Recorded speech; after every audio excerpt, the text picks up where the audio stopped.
Hey, shh. Calm down. The show is about to start. Reese on the radio. Turn it up. Turn it up low. Turn it up loud. It's like a dream come true. Turn on your radio. Reese is on the radio. Yo, let's get it. Due to the nature of this program, discretion does not exist. It's Reese on the radio. Right now on WTIC News Talk 1080. Yeah!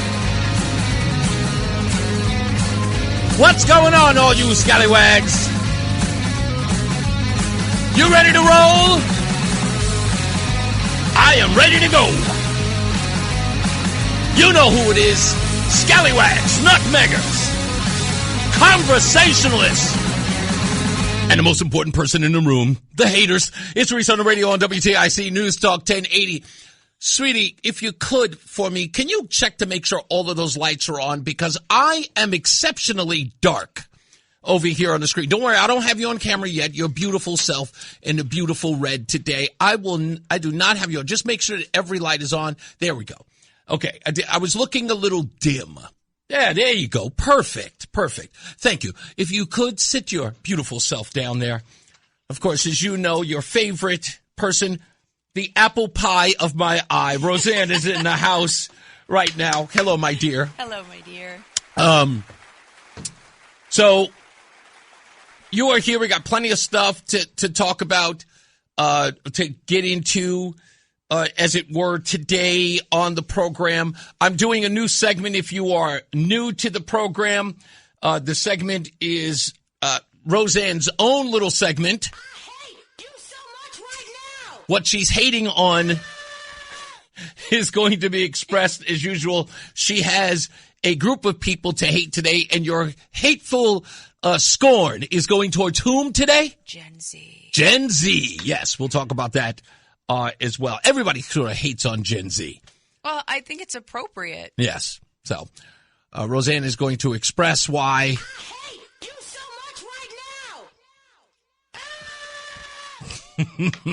Stand by for that later on in the program. Also, we have, and I don't use this term lightly, we have an exclusive interview with Erin Stewart, gubernatorial candidate. She's going to call in the show today.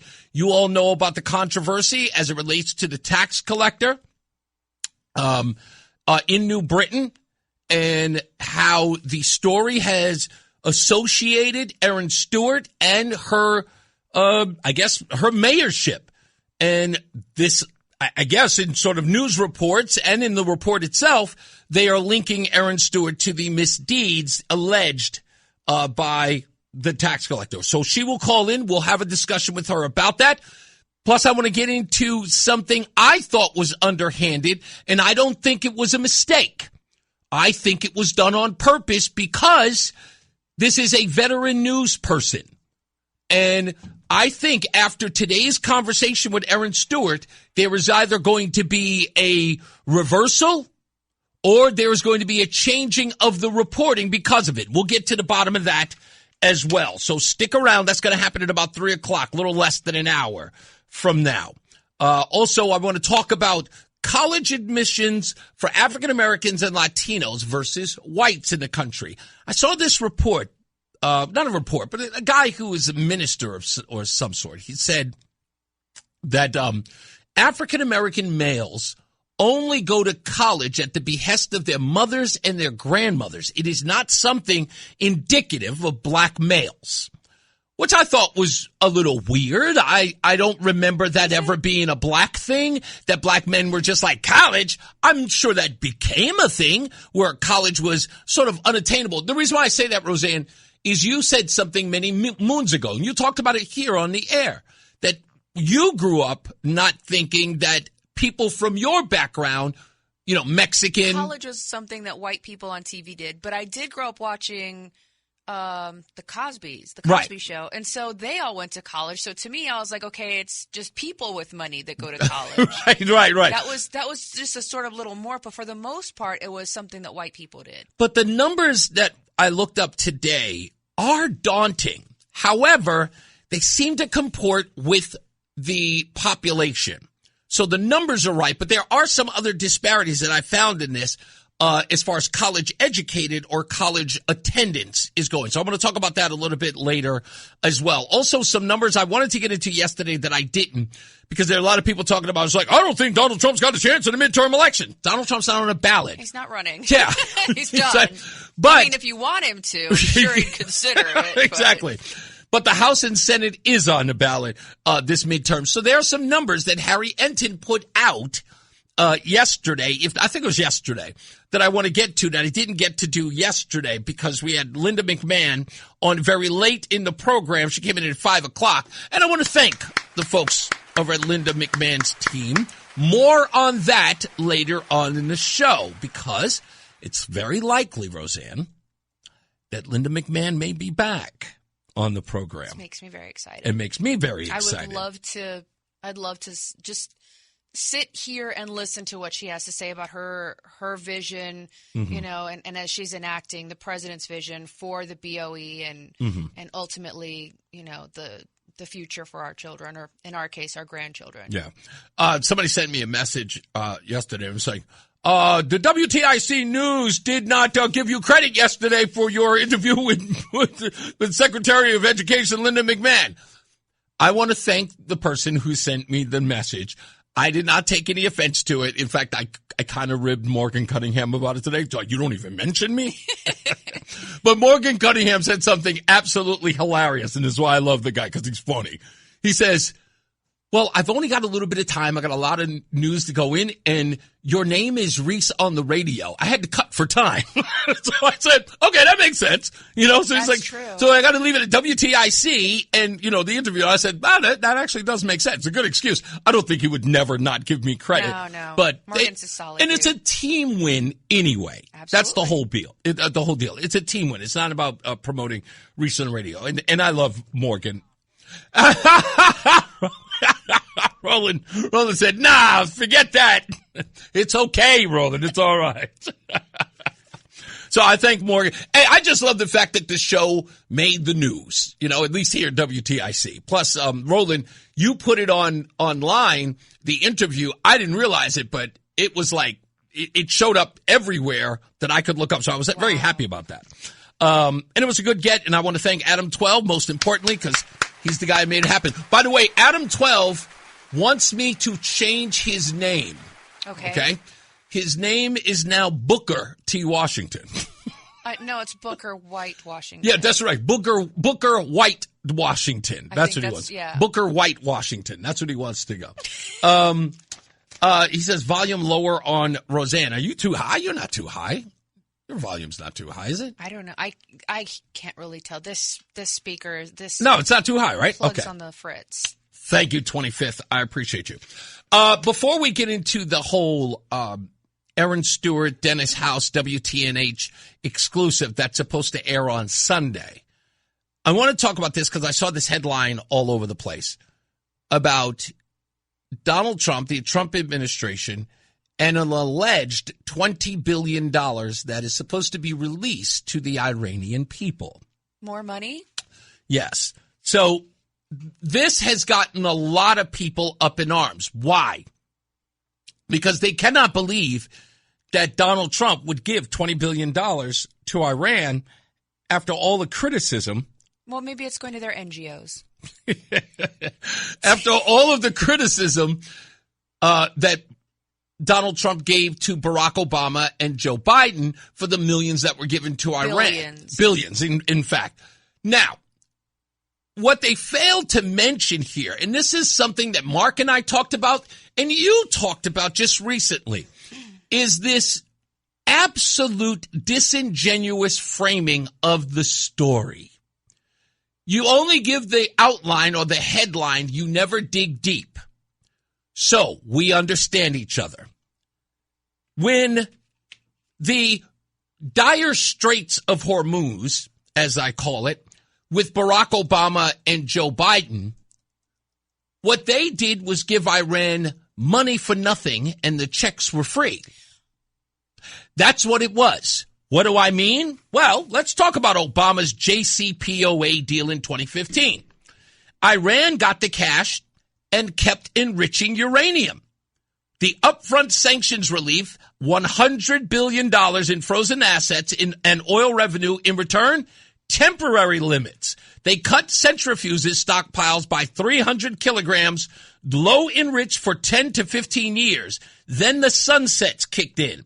No permanent ban on enrichment. Iran pocketed the windfall. They funded proxies, Hamas, Hezbollah, and the Houthis, and raced ahead once the sunsets hit.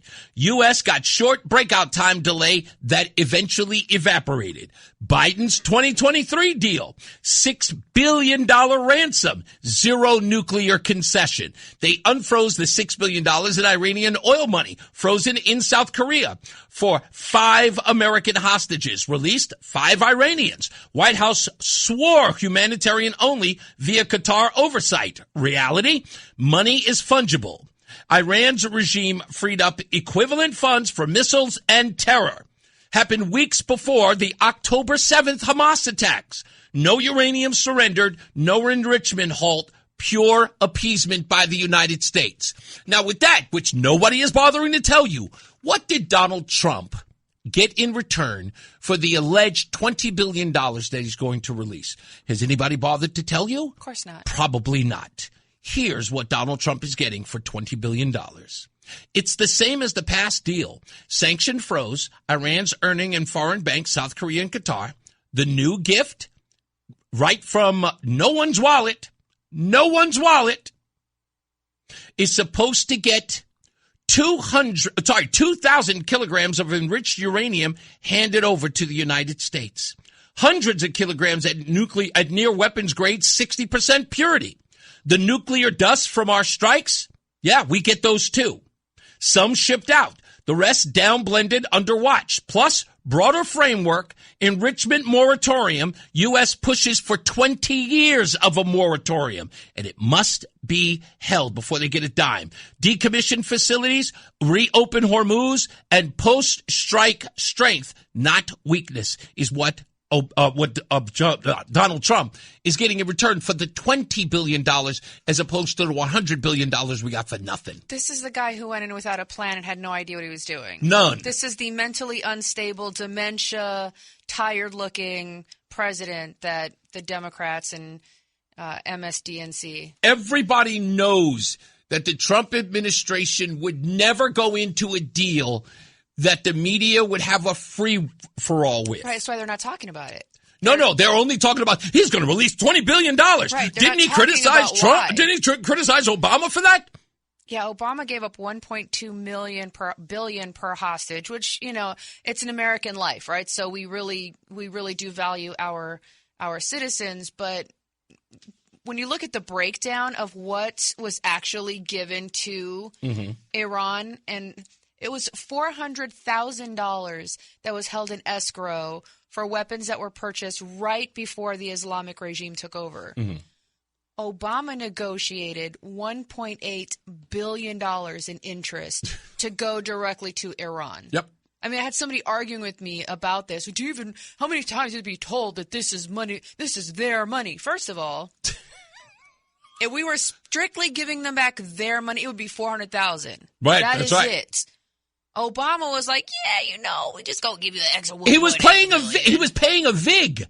I mean, that's the whole deal. That's in essence what Obama did. He paid a VIG. I don't know what a VIG is. Okay, that's value interest. Oh. So he's actually paying them, because what you do is, like, if you're being extorted or, like a Shylock is coming to pick up the money, you borrow $200,000, right? You got to pay a VIG. You got to pay interest on that. Okay. So that's what he did. So it was absolutely ridiculous. Here's Donald Trump saying, hey, you got to rebuild, but the money that we're going to give you cannot go to the things that you were doing before. I think we really need to have like a third party, an independent third party involved with where that money's going. If we just leave it to Iran, I mean, they're, they are murdering their citizens at massive rates. They've shut off the internet. They have no electricity. They have no water. Like, these people are completely living in their caves again. It's atrocious. And I don't think they're going to take this money and use it for anything positive for the people. The Islamic regime does not care about its people. It cares about destroying the West. Israel and America in particular. I got to remember the guy's name. I want to say it's Jack Kirby, but I'm going to find the audio. It was, I'm almost positive he did this, that it, what's her name? She's a White House correspondent. She does a show with Peter Doocy. But anyway, in the middle of her questioning Kirby, she says that there's a report that we will not be monitoring the money that we give to Iran.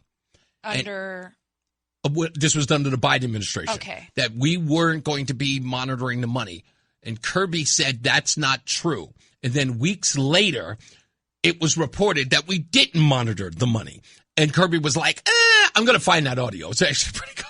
It's a really, really good piece. I just thought about that in the middle of it. Because he got literally caught flat-footed. He was telling everyone it wasn't true. Any reports of that were untrue. And then sure enough, weeks later, it came out that that's exactly what happened. And I want to say it's Kirby. It's got to be Kirby. It says between Kirby and Doocy. It's Kirby. Yeah. Was it Kirby and Doocy? What was the quote? I'm just reading the headline. Okay. What is it? You can read the headline. You don't believe me. Kirby goes on defense when Doocy asks about Biden unfreezing Iranian funds. Okay. And this was in April of 2024. Okay, good. I will find that. I'll find that because I'm positive I have that audio. Because Peter Doocy, and I know, I want to say Jackie Heinrich, that's her name. Jackie Heinrich also called him to task about that she indeed caught them fudging the report that Iran, or they were watching Iran and what they did with the money. And he was just like, and he was completely, lost for words. I'll find the audio. We'll come back to that. When we come back, Dennis House is doing an exclusive interview. I love the way they use that word, with Erin Stewart. In the report that he previewed yesterday on WTNH, he did something that I believe, in my view, I'm not saying it is what I call journalistic malpractice. We'll play the audio for you, and you be the judge yourself. Which, by the way, I already know you're going to agree with me, because it's factual. I don't really need you to agree. I know it's a fact, and you'll hear it yourself. So stand by for that when we return. And then at 3 o'clock, Erin Stewart's going to call in live, and we'll talk to her about the scandal, as it were, her response to it, and also the response to what Dennis House put out in this preview. And all that and much, much more. So stand by. Reese is here. Roseanne is here. It's Reese on the radio. We'll be back after this.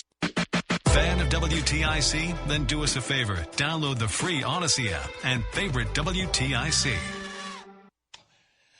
Reese on the radio. Roseanne is here, and she's going over millennials. Before we get into the monologue I wanted to get into about the Erin Stewart Dennis House interview, this was the audio I was talking about, Roseanne. And again, I don't know why, but I thank Rama again for always giving me credit for my recall. Here's Jack Kirby, at the White House briefing, two separate.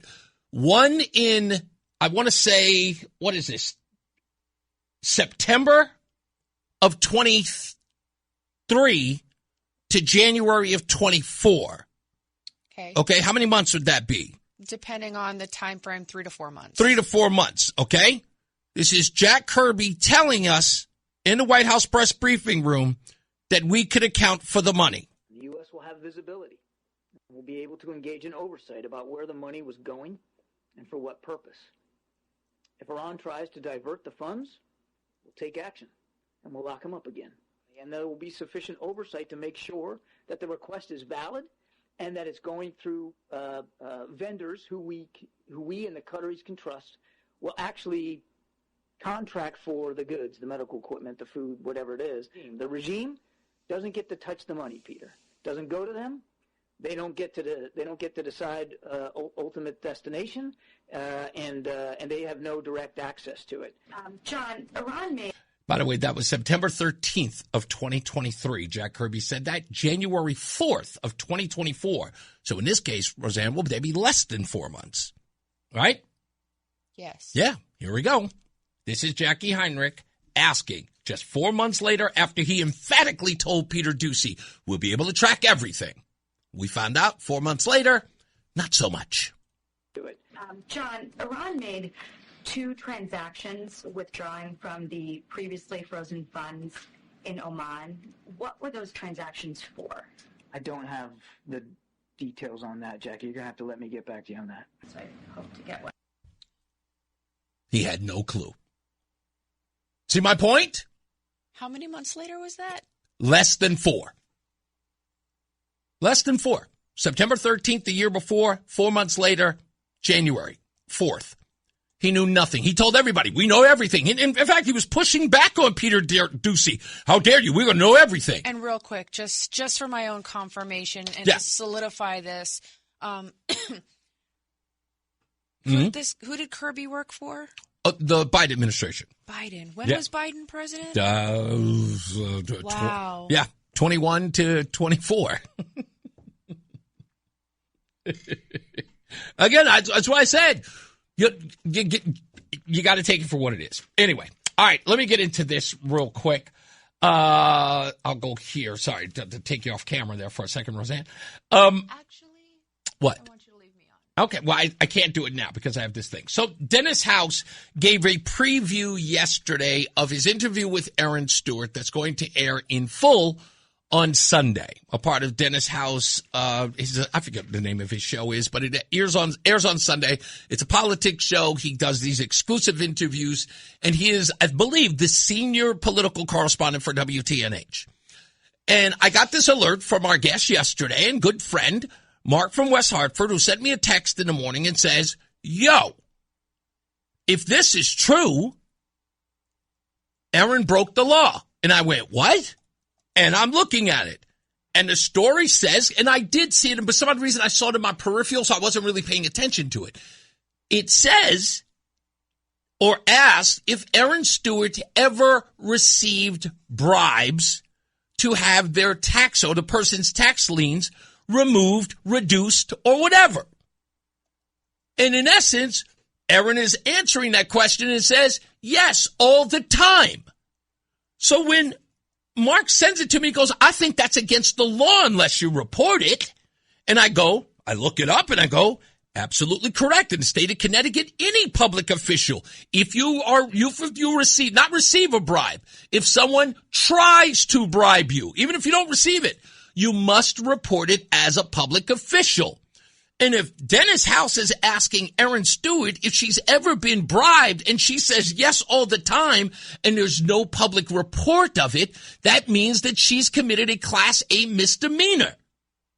So when I heard that, I said, wait a minute, I got to go watch this video again because there's no way that Dennis House would make that claim and then Erin would admit to committing a crime by saying I never reported. It just didn't make sense. So I got the audio.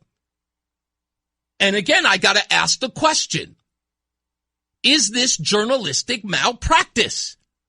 Because, folks, you will hear Dennis House narrates that he asked Erin Stewart if she ever received bribes. He then cuts to his sit-down with her where he asks an entirely different question, and the word bribe never comes up. And that's important. Because someone asking, please, Mayor Stewart, can't you forgive my bribe? If I'm begging you, it's like begging somebody, a police officer, please don't give me a ticket. Please don't give me a parking ticket, like a meter maid. That's not a bribe. That's just pleading. There's no law against that because, again, the person can say, all right, I'll just give you a warning. Or, he'll plead to his better angels and go, okay, you sure you won't do it again? That's discretion. It's not a bribe as long as you didn't receive anything. But what Erin is saying is, of course, all the time, people see her in the street and go, hey, Mayor, can't you give me a break? I got this, I got that, I got child support to pay. Can't you guys cut me a break? There's nothing illegal about that. And she doesn't have to report that if she says, hey, I don't have the power to do that. So listen to the two questions. It's important. Here's Dennis House saying off camera what he asked and then what he asked. She denies any knowledge of what was going on, saying there were many times she was offered bribes, but she never accepted. Saying there were plenty of times she was offered bribes, but she didn't accept it. Now, Dennis House, in front of Erin, asked the question. Did Did any taxpayer ever come to you and specifically ask to have their interest waived or their taxes wiped out? Yes. They did. Oh, my gosh, sure. How did they word that? I'd want you to give me a break on my taxes. Are you kidding? People would email or send Facebook messages or things all the time saying, I can't afford my car payment. Can you get rid of it for me? I mean, people think that the mayor or those in charge have a lot more power than what they actually do. And my response to them would be, no. No, I can't do that. And even waiving interest, I can't do that. So why do you frame the question off camera as I asked her about bribes and then ask a completely different question? Again, I don't need your what do you call it? Your approval here, and I don't need your agreement here. The two are not the same. She denies any knowledge of what was going on, saying there were many times she was offered bribes, but she never accepted. There were plenty of times she was offered bribes, he says. But she says she never did. And then he pays that off with the actual audio. But again, he asks his question first. The word bribe never comes up. The only thing he asked is, do they ever ask you to waive the... Again, nothing. Did any taxpayer ever come to you and specifically ask to have their interest waived or their taxes wiped out? Yeah. Tell me where I'm bugging out here, Roseanne. Come on. Being asked, okay, and I had to ask Grok all of this, right? Because what I know to be factual and what an online, unbiased, non-emotionally thinking machine can tell me, very different, right? Yeah, right. To Roseanne, a bribe is a quid pro quo. I do this for you, you do this for me, or hey, I'm going to do this little favor, and somewhere down the road, I may or may not come back, but there's always that understanding, right? That's what a bribe is to me, a lay person. I ask Grok, hey, what is a bribe? And Grok basically says the same thing. It is a tit for tat, quid pro quo. There is some receipt of payment, favor, kindness. That's a bribe. Right? Exactly. Payment it's pay to play, basically. Correct. What I heard in the framing of his question, what I heard Erin say was, the guy says, have people approached you to do this? You're doing that thing again. Okay. Have people asked you to do this? And she says, all the time. Yeah. But I don't have the power. Right. My stupid, uneducated brain tells me that doesn't sound like a bribe. So I ask Grok, hey, does this sound like with this interview, is it a bribe? And Grok says yes. And I'm like, why? Grok says, because of reports put out by WFSB, Dennis House, and one Lauren Drapeau. Okay. Lauren Drapeau, whatever, however you want to pronounce it. She's like 24 years old, if that. Recent graduate from Rhode Island, the University of Rhode Island, just joined the WTNH crew. Right. She writes their online article. Now, when I asked, has she commented that she's seen the entire interview, because all we saw was a snippet, it says that there's no indication that she's actually seen the video, but that her job is simply to report on what she's seen. Right.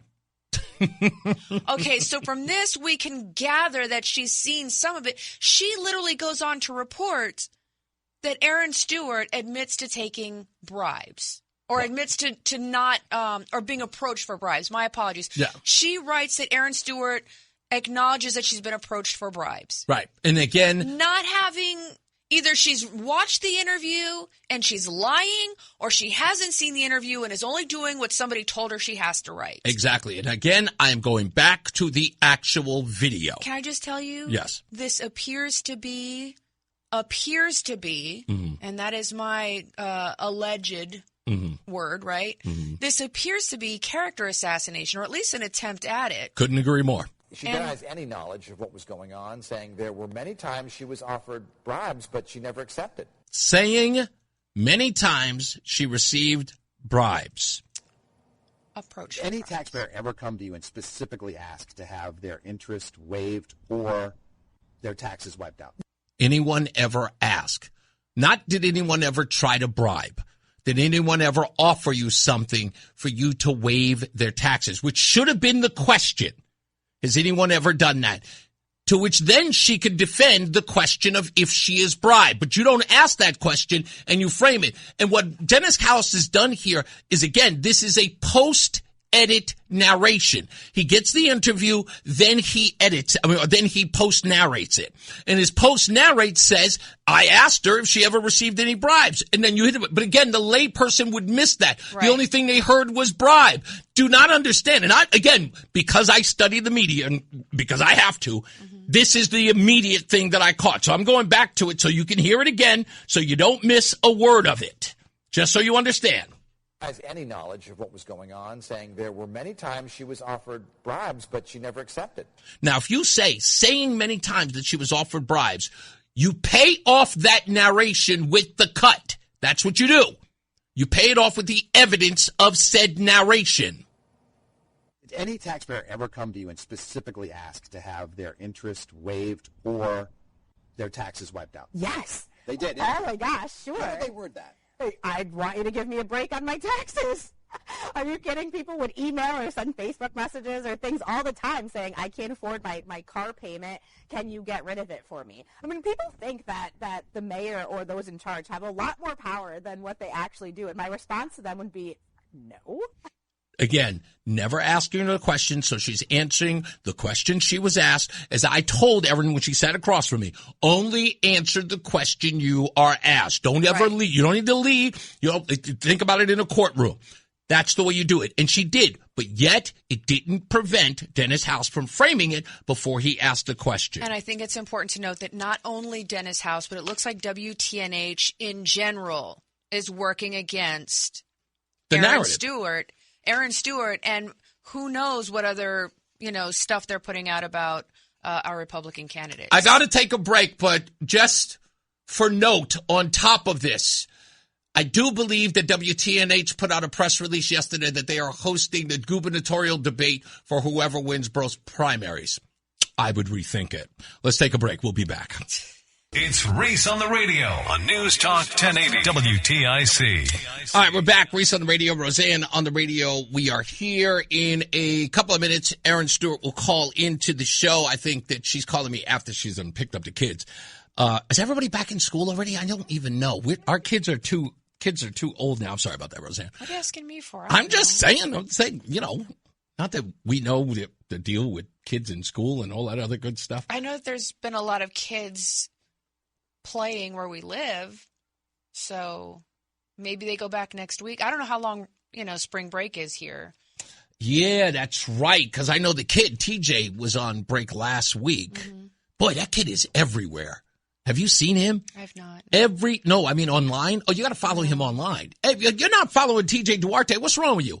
It's not that. I just... Not you. I'm talking people. Okay, but I have to take a break. Yeah. At periods, great intervals, because it does really impact me. Politics and stuff like that? Yeah, it gets really sleep. Heavy. Yeah. You don't sleep. And actually, I think it's kind of funny how you came home yesterday, I asked you how your interview with Linda went. You're like, you didn't even bother to listen. And I was like, when you frame it like that, gosh. It was, this is crazy in a lot of ways, right? So the biggest slap in the face I dealt with in my life is the fact that no one in my family really cares about what I do, which is they don't. No, not you. I'm talking about my brothers, my sisters, my mom, they don't really care about what I do. Like, They don't brag on me they're like, my son is an esteemed radio host. Like, I don't get that. Well, you're black and a Republican. That's embarrassing. So let's be honest. But I give them guff for it because I love telling people that my brother is an EMT. Mm-hmm. I love telling everyone that my other brother is, he does, carpenter, / remodeler. He does remodeling of homes. Contractor. He's a contractor. There's the word. Go. That he's a contractor and things like that. So I love telling that. I love telling everybody that my, oldest sister is on welfare and a dog groomer. Oh my gosh. You didn't see the joke coming? Of course there was a joke coming. I've never met any of my in-laws? Yeah, well, I met your mom, pretty early You did. on. You met my mom very early on. But other than that, I've yet to meet my brothers-in-law. I've never met my sisters-in-law. Oh, I did meet one. You met my sister, Zakaya. I did. That did not go over well. It did not. No. She did. No, that did not go over well at all. Not that she, well, I don't know if. Mira, en español no me dicen nada. Ya me callé. Okay, thank you. I'm hoping that our Spanish listeners heard you. That's I was going to okay. be quiet. That's all right. Anyway, when we come back, Erin Stewart's going to join us on the program. Also, I want to talk about this college population. This story really intrigued me today, especially when it comes to gender in a lot of these communities. Right.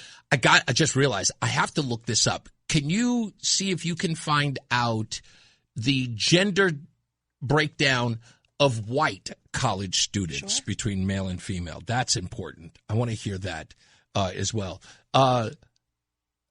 Yaleska is checking us out. That's TJ's mom. She is laughing her head off at your Spanish for whatever. I know, it's bad. No, she's laughing at what? Because what I said was I'm not gonna run my mouth. Travel. I'm not gonna travel. Street guy is like a street. Oh, okay. I'm not gonna street. I mean, I'm gonna shut up. My well, mouth. she's Puerto Rican, so she is laughing at your Spanish. I know. Everybody who speaks Spanish is laughing at my Spanish. I did want to say real quickly, and you're probably going to hate me for this, but tonight, Reese and I will be hanging out at Stadium 15. Right. Why? Why? Because it's Stadium 15. And I told Ernesto that I was going to give him a shout out today. You know I love Ernesto. That's my homie. Yes. Best bartender in the business. Yes. So Reese and I will be hanging out at Stadium 15. And if you guys want to come hang out, say hi, it'd be awesome. We love everybody down there at that stadium. So yeah, get some food. Yeah. Anyway, speaking of Stadium 15, I will tell you where you can log on so you can be a guest of ours at our gubernatorial debate. But we got to get into news and whatnot with John Silva. And when we come back, Erin Stewart will be on the line, and we'll talk to her about Dennis House and about the controversy. We'll return. It's Reese on the Radio. Reese on the Radio, making sense of the news, even when it makes no sense at all. Now on WTIC, News Talk 1080. All right, we'll get to TJ. I know you're on the line. I'll get to you in a second, but I got to do this now because it's important too. On the line, calling in as promised, is gubernatorial candidate Erin Stewart, who's on the line. Hello, Erin. How are you? What's up, Reese? How's it going? It's been a hell of a week for us. Oh, it's been a very interesting week. Now, before we get into anything, you and I, we're cool, right? We're good. Of course we're cool. Okay, and I saw you last week, and I shook hands with you, and I said, are we good? And you were like, we're good. And, you know, Brock. We're good. Thank you. We are good. I appreciate that. Everybody thought that we were having a war or something. Problem. Yeah, it's how things go around here. I just wanted to Listen, we got a job to do, Reese. We got to beat Ned Lamont. That's exactly right. We're united. United in that front. Exactly. Okay, so I know that your team told you about what I discovered, and I know that you discovered, so I'm going to play the audio for everybody who's just joining us. Erin Stewart, again, is here. This is Dennis House's preview of an interview he did with Erin Stewart that's supposed to air on Sunday. And this is the point, of at least my deal. I got a bone of contention with the way that this was reported, and we'll get Erin's response. She denies any knowledge of what was going on, saying there were many times she was offered bribes, but she never accepted. Did any taxpayer ever come to you and specifically ask to have their interest waived or their taxes wiped out? Yes. They did. Oh, my gosh, sure. How did they word that? Hey, I'd want you to give me a break on my taxes.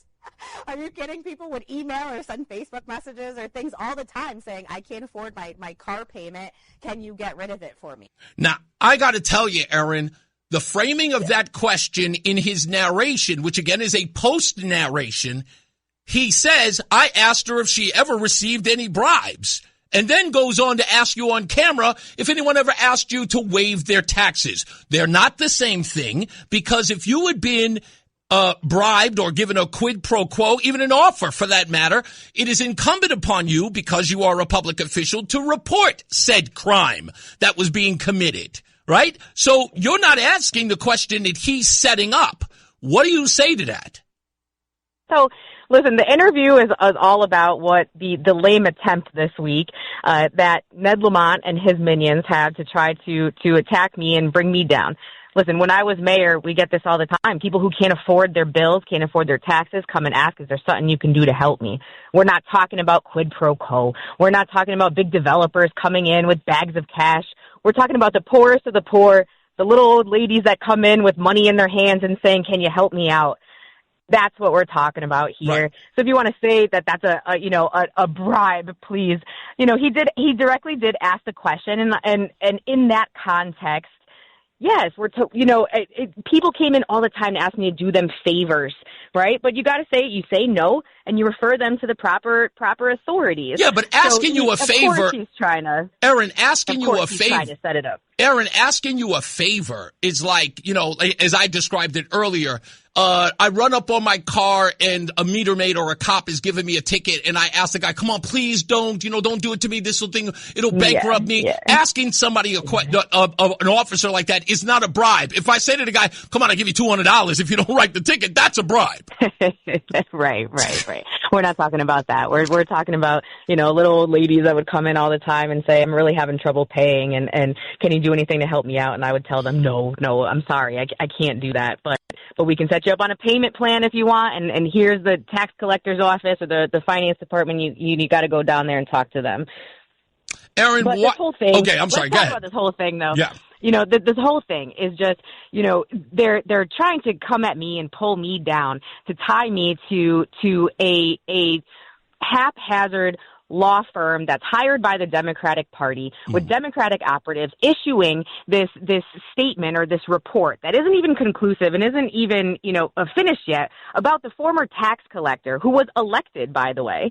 The former tax collector who may or may not have made some bad decisions. What that is, that's on her. So to try to tie it to me is unbelievable. And it's so lame. They let it go, at the same exact time that I was announcing my choice for lieutenant governor. You're going to tell me that doesn't reek of politics. We know what it is. But what it says, Reese, is they're threatened clearly by our campaign. They want to do anything to try to knock us down. We're the only person that they're doing this to. Sound pretty familiar?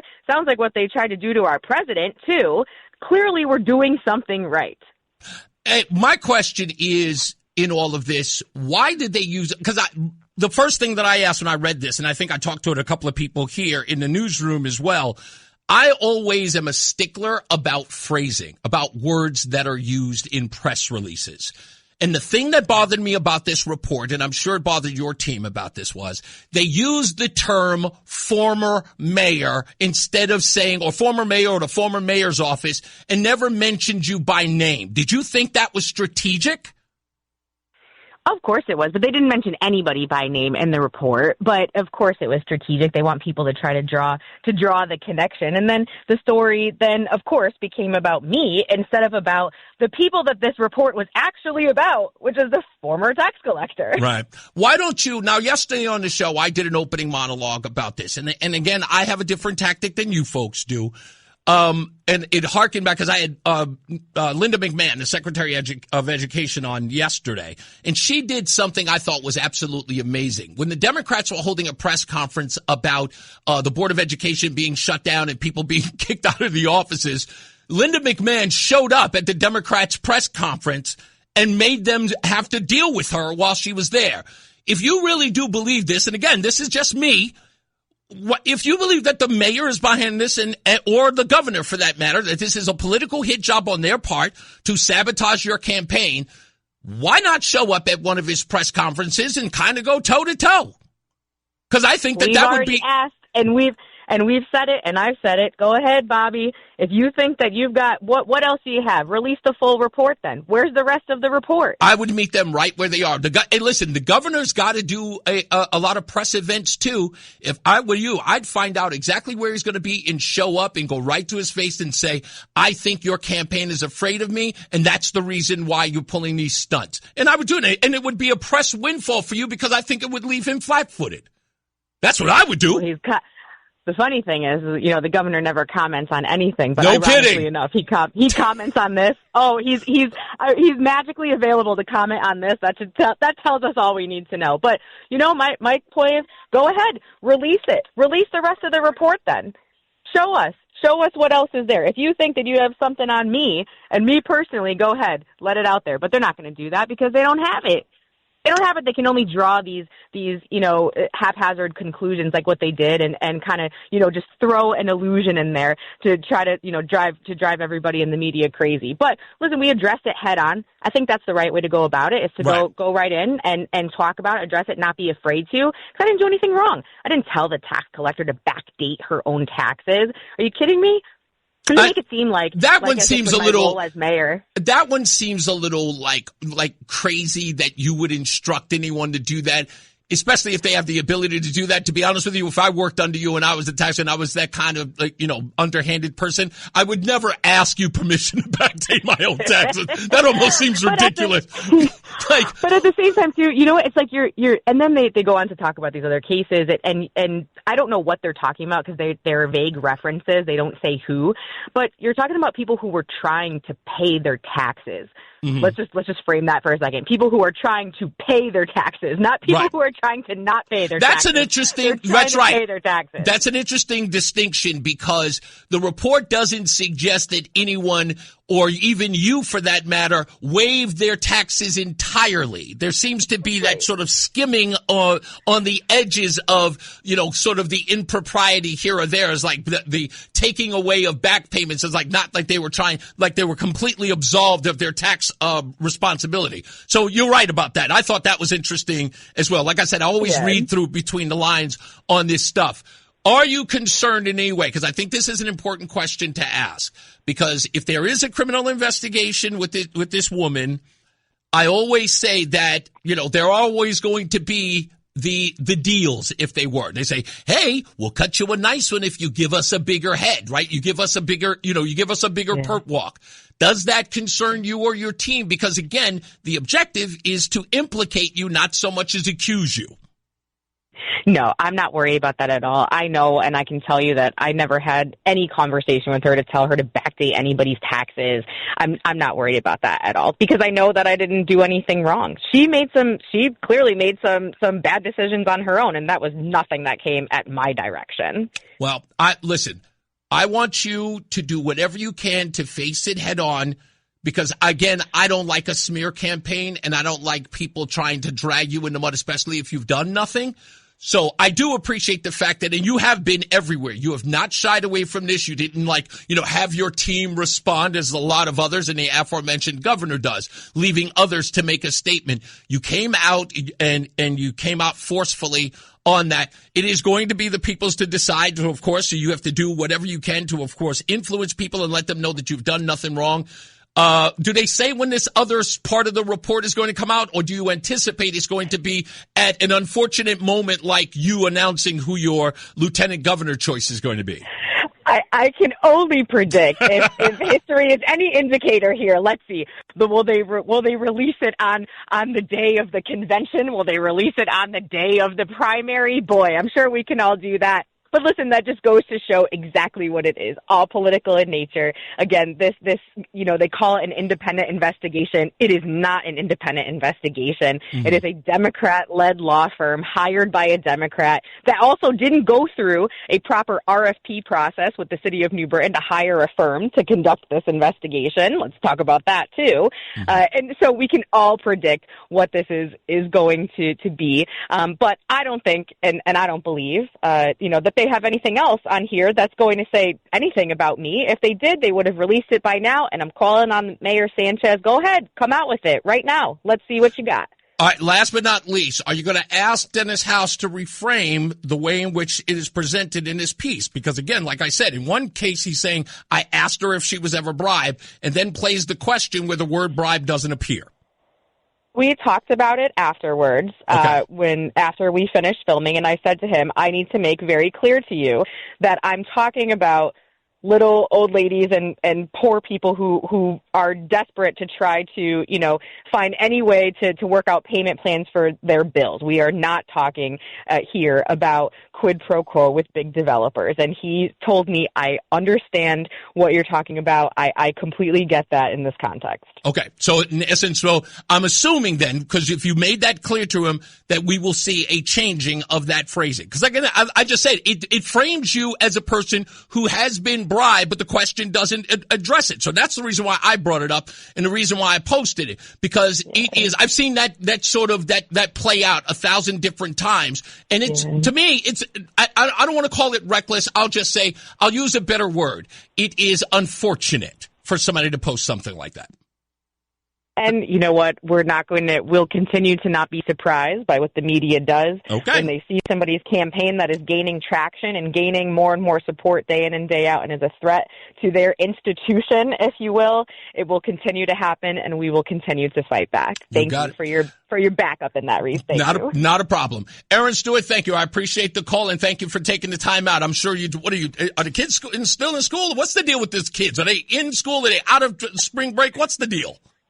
I'm literally sitting in the parking lot at my son's school right now. I knew you were. That's what I said. She's either going to be picking up the kids or she's going to be dropping off. I don't know what the deal is. Erin, thank you. I appreciate the time. All right. Thanks, Reese. Take care. You got it. You got it. Hold on. Sorry about that, Roseanne, because I was in the midst of conversing with her. Okay. What's it calls it a taxpayer-funded witch hunt? It's an interesting way to phrase it. Like I said, she's meeting it head on. She's responding to it head on. She didn't go running. She didn't leave it to her campaign to respond to it. It is going to be decided by the voters. If they do believe that, it's also going to be decided on if they drop this sort of other shoe or other report.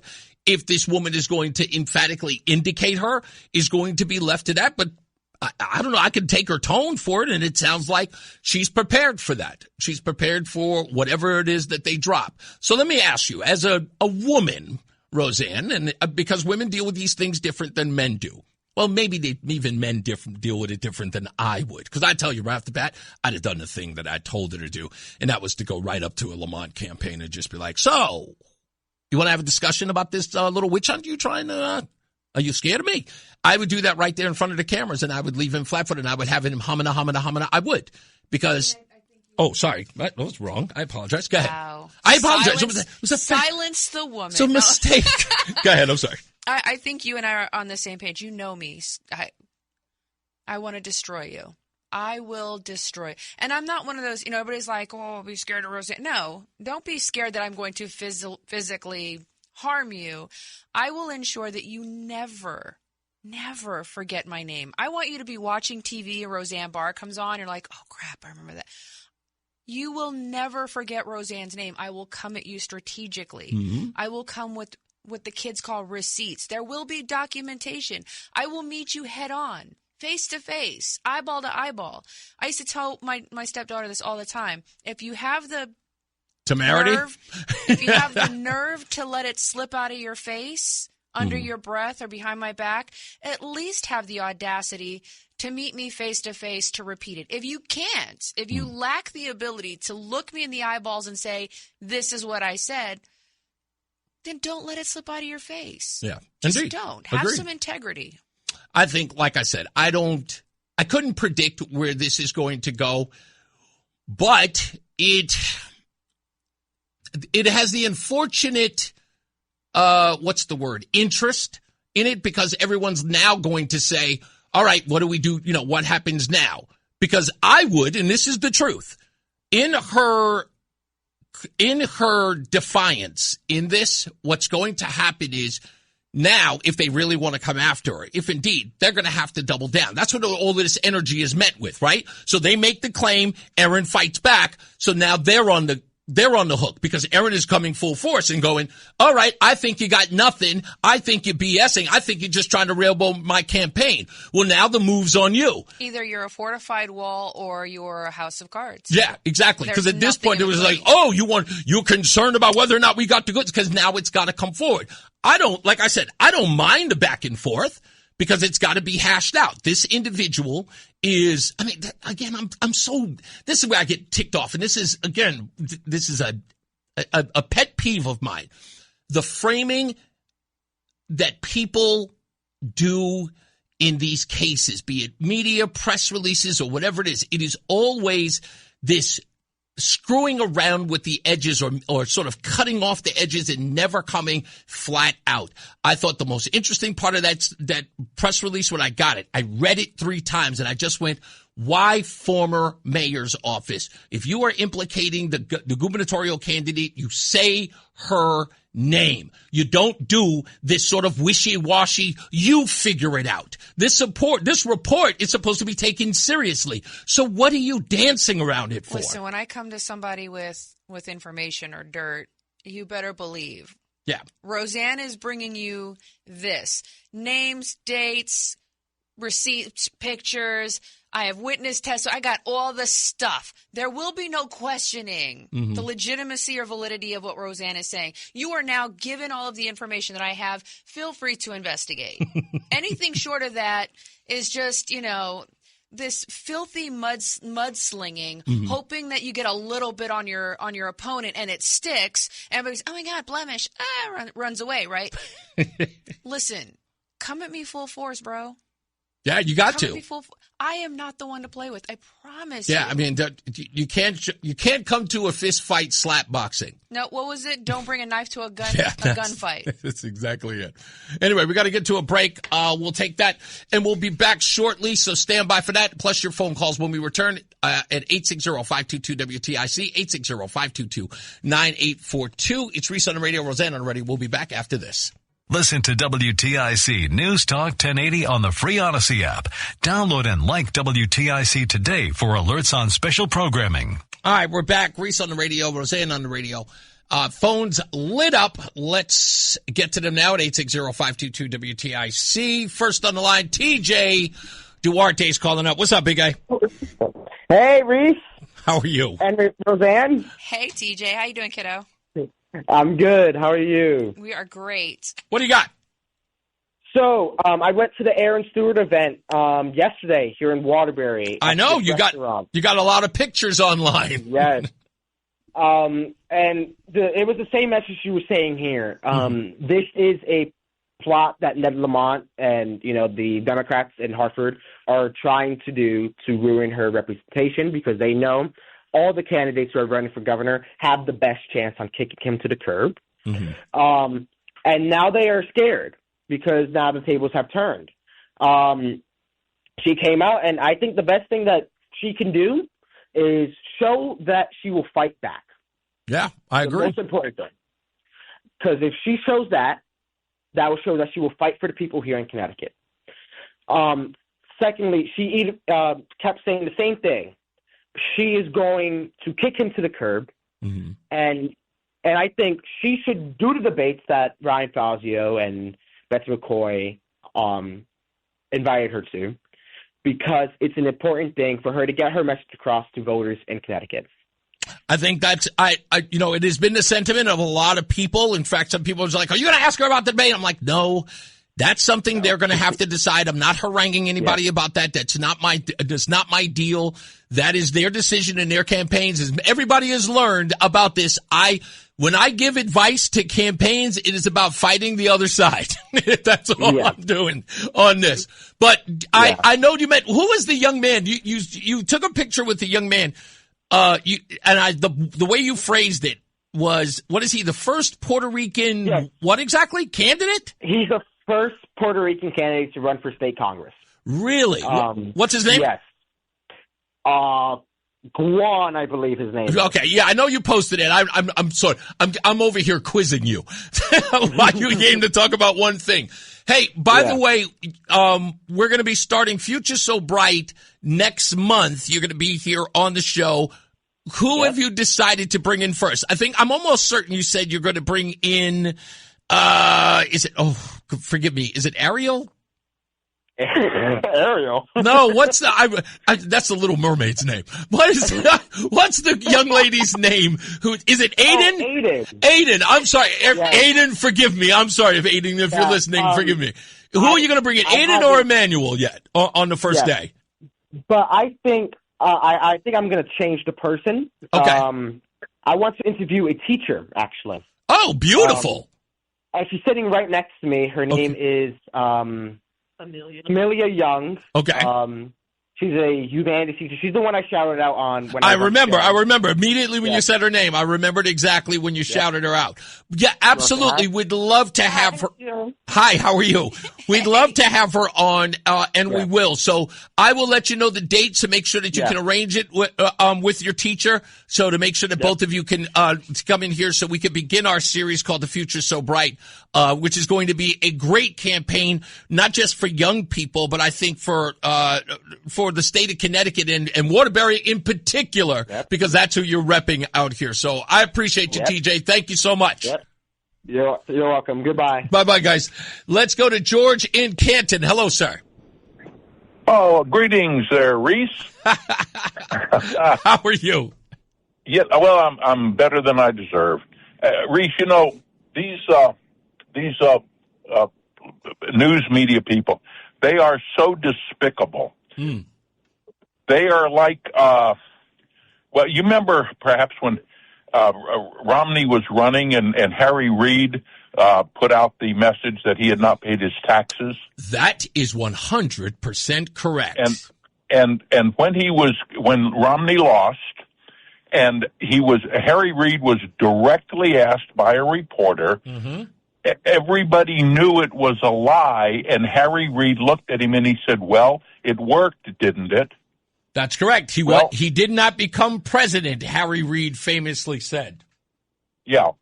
Well, you know, it's also like the attorney tactic of saying something that the judge in a trial, that the judge says that the jury will disregard that. Yeah, stricken from the record. Yeah, well, you can't unring the bell, and that's the whole point. That's exactly right. Done on the right or the left. But, you know, the news media, the left, they are both shallow and narrow. They never or rarely speak of what they intend to do in their own right. They only go after Trump or anyone else, as much as like Carvel says that he has Trump derangement syndrome, and he not only doesn't want to get rid of it, he wants more of it. That's right. and then who was it? Thomas Friedman at the New York Times? Wow. I mean, a moment of candor. We don't want the Iranians to have nukes, but we don't want Trump to be the one that does it. That's right. We don't want Donald Trump to win. Hold on, before we get ahead of ourselves, because you mentioned Harry Reid. I love this clip. Let me play it for you. Regrets about Mitt Romney, about the Koch brothers. Some people have even called it McCarthyite. Well, they call it whatever they want. Romney didn't win, did he? Romney didn't win, did he? Yeah. But yeah, you're right. Thomas Friedman, what a talk about the most insane thing I've ever heard come out of the mouth of a New York Times reporter. He does not want to see Donald Trump or Benjamin Netanyahu succeed in Iran. Yeah. And I mean, can you imagine what if Trump magically discovered the cure for cancer and Thomas Friedman had cancer? Would he say, cancer. I'm not taking the treatment? He's going to ask for more cancer. Well, yeah. And it's so frustrating that these people, maybe it was Mark Twain who said it's easier to convince, it's easier to have someone to believe a lie than to convince them they've been lied to. Yeah, it's very true. It is staggering about the shallowness of the left. They don't form any opinions on their own. They only listen to the people like Morning Joe or any of the Five or any of these people that The View, I should say, any of these people that they don't have to think. They just they accuse Limbaugh's listeners of being mind-numb robots. Lordy sakes, we're the ones that think for ourselves. Exactly. Which again, it turns out that many of us often disagree openly without losing our brains.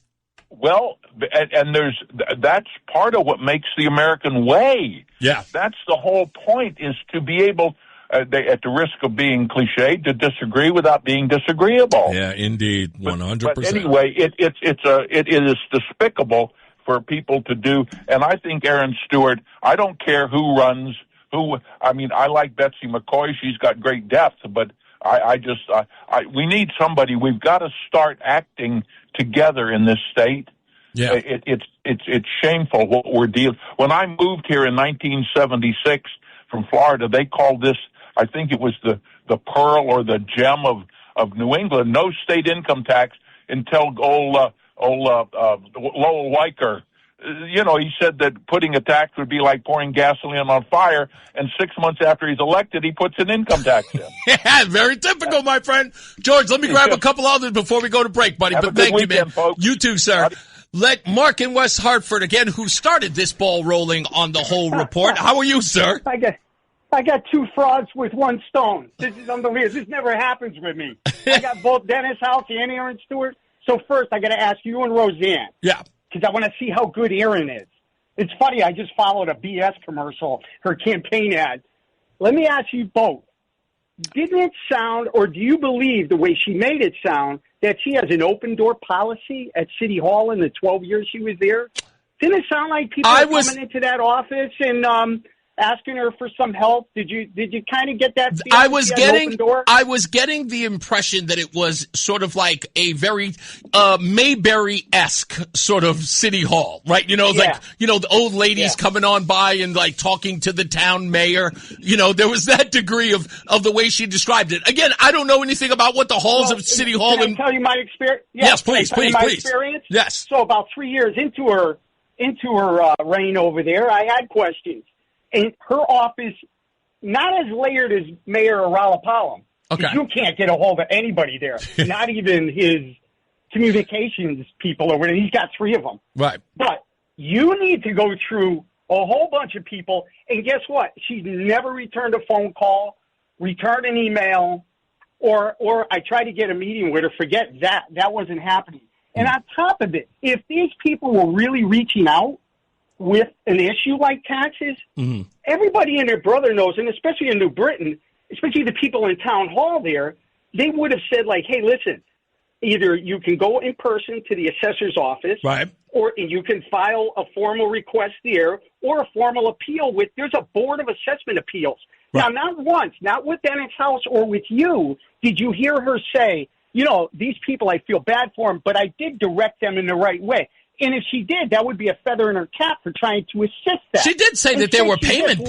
She did make the statement about payment plans. Is that not the same thing? Because that was what I sort of understood in her suggestion, that there are ways in which you can pay it off without having, like, in other words, to impoverish yourself. Is that not the same thing? I would like for her to prove that she facilitated assisting these people that apparently walked just and knocked on her door and walked in and asked for help. Oh, I don't buy any of that. The one thing is, like, everybody's got to understand, and I like this kid, and your protege, it sounds like he didn't miss one drop of the Kool-Aid at that event yesterday. what I got to tell you is... Why does he have to... He's 16! Just never attack the kids, man. We got to teach him. Like my father, I told you, taught me. I was younger than 16 when he was pointing out all this stuff. But I want to tell everybody we do that in private. We want to build up. And we want to build up. Don't shoot them down. Yeah. I'm Irish Italian, and the Polish in me, I'm too stupid to know better. So listen, I got to tell you, though. Real quick. What everybody's got to realize is, I have Republican friends. I always knock the RTCs. I got people who are very active in RTCs. They want her out. Fazio is the guy. And I think just people in the general public think like, oh, well, Erin's the one, and she's the one, and that's why they say. This is like, nobody's talking to Fazio about this. I know he made a statement, but I would love for him to be really free in what his opinion is. I think that what a distraction. I wouldn't say is that much yet. Because I said, if indeed they do what they say they're going to do, then it's a distraction. Right now, it's not too high on the Richter scale, but it could be. And again, like I said, we'll know when we know. Okay. But I got to go to a break. Thank you. I appreciate you as always, boss man. And thank you for, like I said, for the lead-in. If it wasn't for you, we wouldn't be doing it. So no, like I said, 2 for 1. Don't let Dennis off the hook either. Goodbye.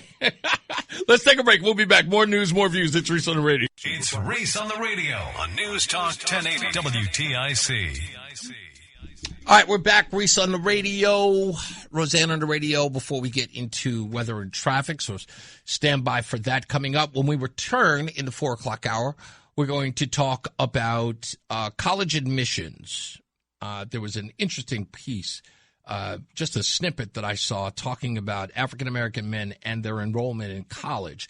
The numbers are a little concerning, and it's something that I've noticed for a long time. But what I found astonishing about it is the amount of African Americans in the college ranks appears to be on par with the population. And the number of people that are in college is also interesting. It's no wonder it's $1 trillion. There's about $1 trillion in debt. So we'll talk about all of those numbers as well. Also, I got Harry Enton audio I want to play during the show about the most important demographic in the election. And it is not being talked about. No. No, not illegals, Roseanne, not illegals. Legitimate voting bloc. Oh, okay. We'll talk about that, and Harry Enton meant it as it pertains to the midterm elections, because as much as people talk about the young people, we know they don't show up. Although, I mean, it's very, very odd that young people don't show up in droves. It is always seniors. And I would imagine that the seniors are in ebb and flow. So what I mean by that is it was always seniors who voted during, I guess, when I was eligible to vote. When I was 19 or 18 eligible to vote, we were in the Herbert Walker Bush era. And with that, the most important demographic in voting were seniors, right? 65 and older. Mm-hmm. Now, that was over, we're going on 40 years ago, right? Wow. Clearly, shut up. Clearly, that demographic has moved on and died. I think they're aged out. That's a friendlier way to say it. We are creeping up on that age group. I don't think people see the value in voting until they've lived. Indeed. Kids don't which is why children should not be allowed to make decisions like self-mutilation. Yes. They don't understand the significance of the choices they're making. Skin in the game. Skin in the game. Very important point. So I want to talk about that because, again, here we are 40 years later. The most important demographic in 1998 appears to be the same important demographic, or the largest demographic, here in 2026. So we're going to talk about Harry Enton's number on that when we return. So stand by for that and much, much more. And, of course, we got Stupidest Thing I Read Today and everything else. Don't forget to go to WTIC.com for the 11th Commandment Republican gubernatorial debate with candidates vying for the Republican nomination on May 7th, which is at 7 p.m. at the private event room at Stadium 15 in Farmington. But if you'd like to win, you got to go to WTIC.com, click on more, click on contest, and then enter to win. Let's get our first check of weather and traffic. Mark Christopher is here. He's in the BPS Lawyers Traffic Center. Hey, Mark. The funniest thing just happened. My good friend Dana at Stadium 15 says, I'm in the car. I just turned on the radio, and I hear Reese is on the radio. The timing was perfect. Absolutely great job there, Roland. Timed it perfectly. Perfect. Good job. Thank you, Dana. And I hope I'm going to see you tonight, because I have to thank you personally because of Dana did a great favor for us today, or at least a couple of days ago, and I want to thank him. It looks like actually everything worked out. We'll deal with that, but of course you'll meet Dana, my good friend, and I call him a brother. He will be at the event at Stadium 15 because, of course, he is a co-owner of Stadium 15, and that is the News Talk 1080 11th Commandment Republican gubernatorial debate on May 7th. So join us there. Also sponsored by AARP Connecticut. In the next hour, college admission or college populations by race. The question that I'm going to ask or even propose in this conversation is not about race, but more about gender, which I'm finding very interesting, the disparity in this. Because I was thinking about this in my conversation with Linda McMahon yesterday, this education secretary, about one of the things that she's noticing about education, primarily in proficiency rates in our schools. So I want to talk a little bit about that. But these numbers are staggering for a lot of reasons that people aren't paying attention to. So I want to talk about that with Roseanne and with you at 860-522-WTIC. Let's get to another check of weather and traffic. Mark Christopher's here. He's in the BPS Lawyers Traffic Center. Hey, Mark. It's Reese on the radio on News Talk 1080 WTIC. All right, we're back. Reese on the radio, Roseanne on the radio. We are here. It is Friday. We used to call this Ladies' Nights. Now I just call it Reese and Roseanne on the radio. It's no need anymore. If I don't thank you enough, Roseanne, let me say it now, and I don't think I've ever done this on the air. More women listen to this program as a result of your presence here, because you give, in essence, you don't sort of give them a voice, because I hate that terminology, but your voice matters to them. They really want to talk about these subjects from their own perspective, and sometimes this space, if you will, in talk radio can be kind of a boys' club. We don't listen to talk radio. It's boring listening to a man drone on all day. No offense, you're fascinating, and I love listening to you. But right. But in this sphere, right? Yeah. They all talk like this, and everybody's talking about the same news story, and you get occasional like this, but for the most part, it's all this, and they do a lot of sports talking. It's boring. Right. And boring. I really do appreciate you coming here, because women have stopped you. You don't believe it, though, but women stop you. You keep telling me that. But listen, they do. They if they don't talk to you, they talk about you to me. And it's always, where's Roseanne? And Roseanne is great, and we love having her. So, the first thing you said was, can I be on more? No, that was me. I said, I think I'm going to have you on a little bit more. So I brought you on last Wednesday. And so, of course, Fridays is always your day, because it's a little lighter on the news, even though we still talk about news stories, but it's not like breaking dramatic stuff. It's kind of a slow news day. So, right, I get the leftovers. I get the, there's nothing else going on. Stick a woman in there. It has been a benefit. I am what you are doing. Like, I am the Marvel. Like, this is the Marvel effect, right? Yeah. Yeah, we could have a girl in there. I need a girl superhero. You know what? Let's put Gwyneth Paltrow in an Iron Man suit. The chicks will love it. That's what I am. I'm Gwyneth Paltrow in an Iron Man suit. Yeah. Chicks will love it. I think, no. Jesus. People, and again, there you go, doing exactly why people like you. You're funny, and you're quick-witted, and you're just not. I'm mean to you, so. Exactly. Anyway, with that being said, talking about the sort of male-female dynamic in things, this college thing was a guy, I guess some reverend or whatever it was talking about African-American men attending college. And he said that black men only attend college because it is forced upon them or pushed upon them by their mothers and their grandmothers. Now, I don't know whether or not that's true. I will never know if that's true.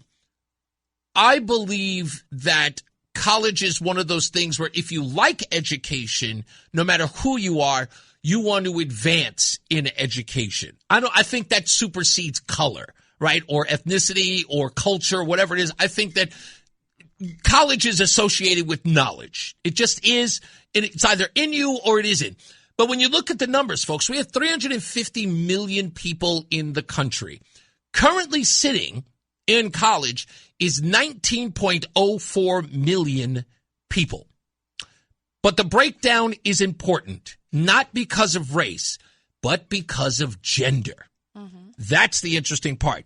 I want to address a question that Adam 12, also known as Booker White, asked the question. He says, what about the whole more black men in prison than they are in college? Roseanne, you have the answer to that question. I do. I'm waiting for the numbers to populate. Okay. Okay. Total black men incarcerated is in prison and in jail is, we'll go with the higher number, 560,000. Okay. In college and universities, what's that number? We'll go with we'll still go with the... you want to go with the lower end? I don't care. Yeah, we'll call it 550,000. So there's a 10,000 difference between the highest incarcerated and lowest college. Okay. But if you look at highest to highest, 650,000 are in college, whereas 560,000 are incarcerated. So there's a difference of about 140,000. Now, my numbers say something a little different here. Because what was your number for incarcerated? 140,000. I'm sorry, 560,000. Okay. So and that's including local, federal, state jails, and prisons. Okay. But I'm looking at the numbers for college overall. And this is the number that I got.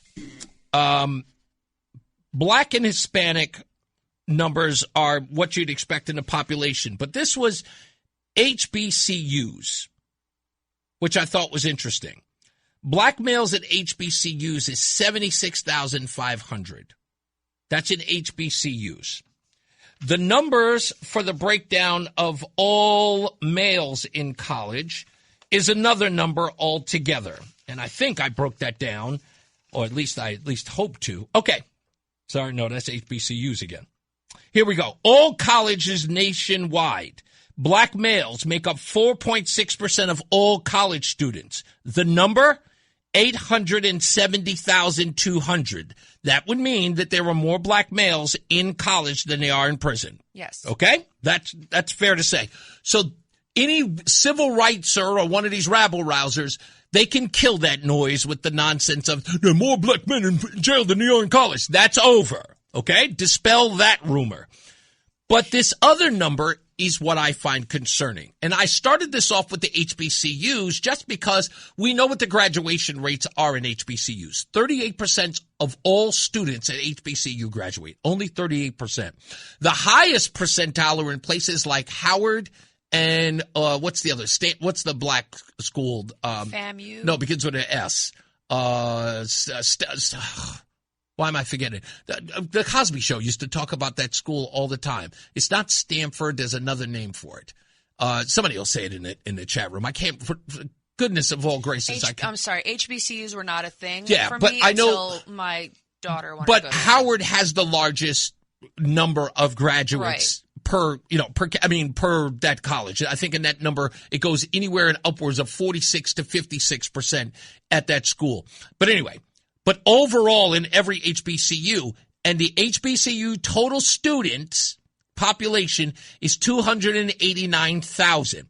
But again, back to the disparity between males and females in the black community. It turns out that at HBCUs, as I said, 26%, 76,500 are black males.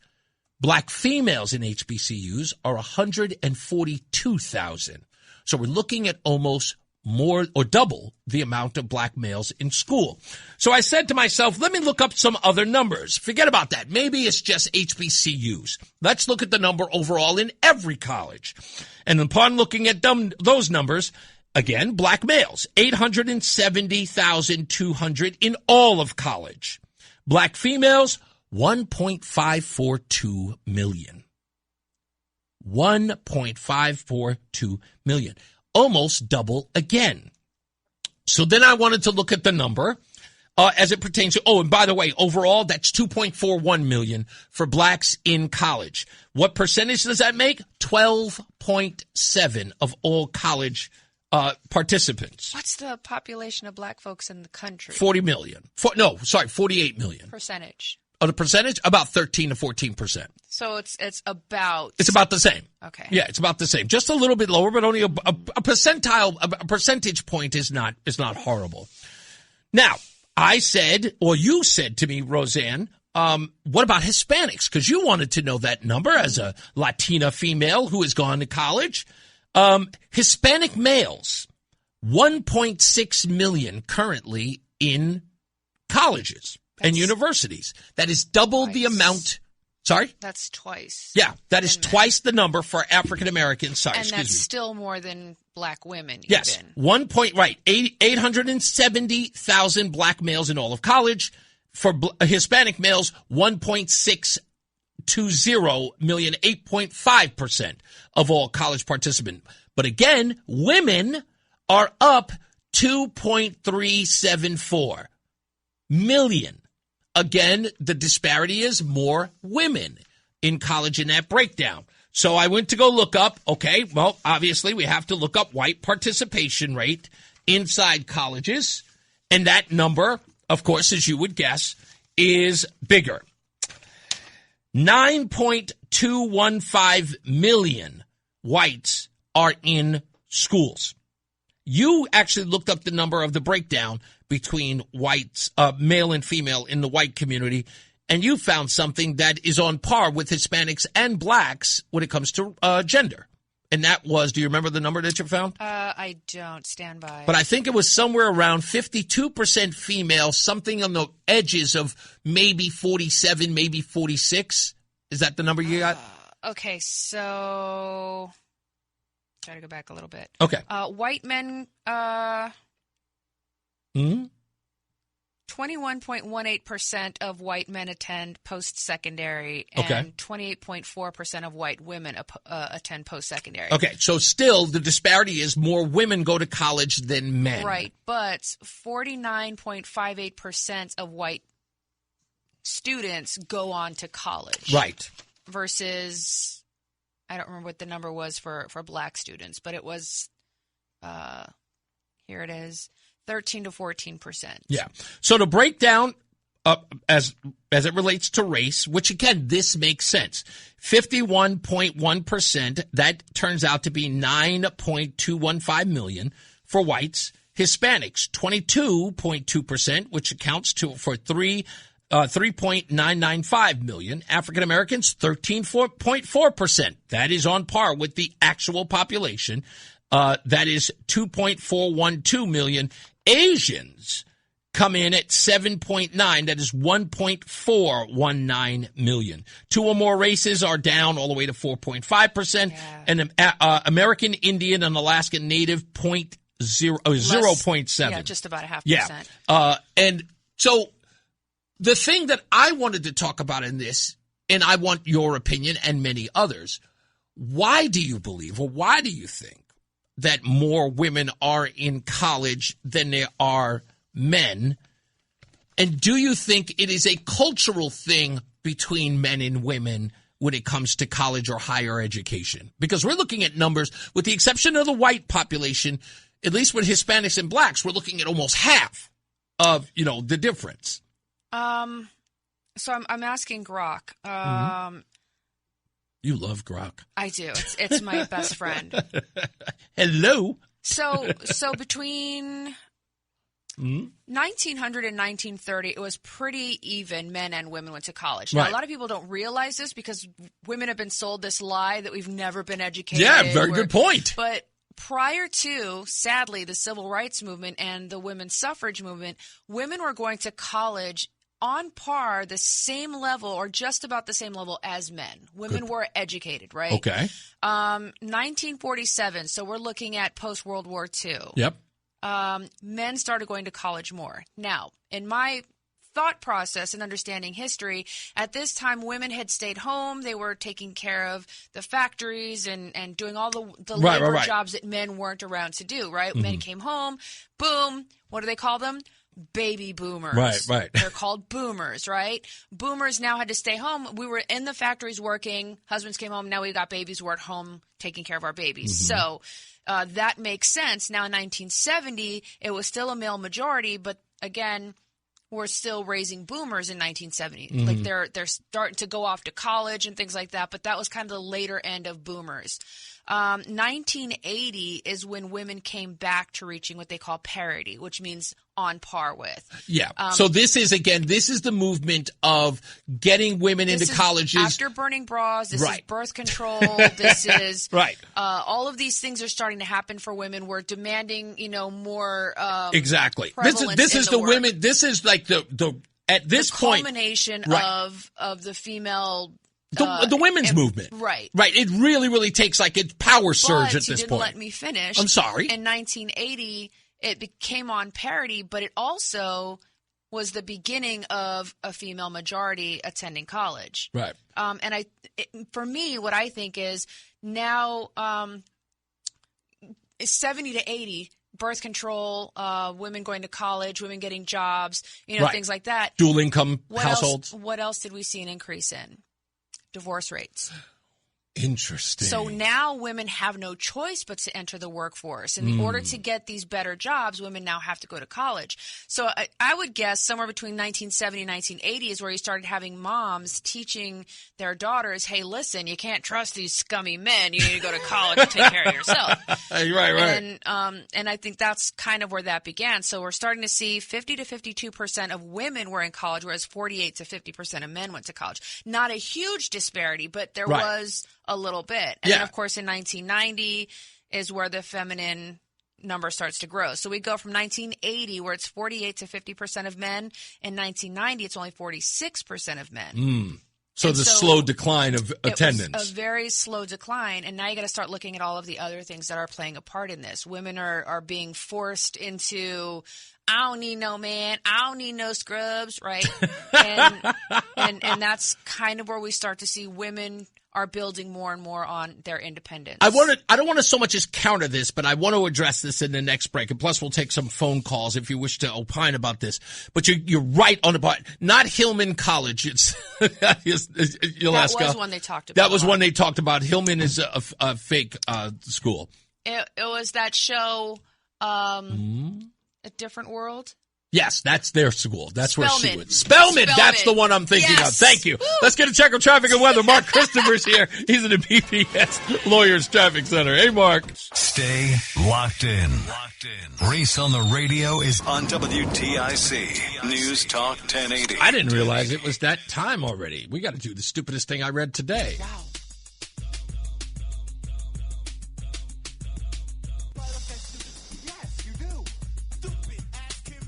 Very well be the stupidest person on the face of the earth. Stupidest thing I read today, Connecticut is reporting that Senator Chris Murphy's favorability has gone up to 10%. So the longer he stays gone, the more people like him? He was at 1 a couple of weeks ago, but he's now at 10%, according to this report. Has he stopped talking? This is from the University of Massachusetts Lowell /YouGov poll that was done in March 26th to the 30th of 1,000 adults. And the margin of error is the margin of error is 4.05, which is a lot of margin. But the list went out for all of these people that they favored. Now, on the top of the list, I got to give it to because it's somebody that you and I know and love. Not that we know them personally, but we know them. And that is Dolly Parton, who is at the top of the list. Yeah. You can't go wrong there. She has a 70% favorable view.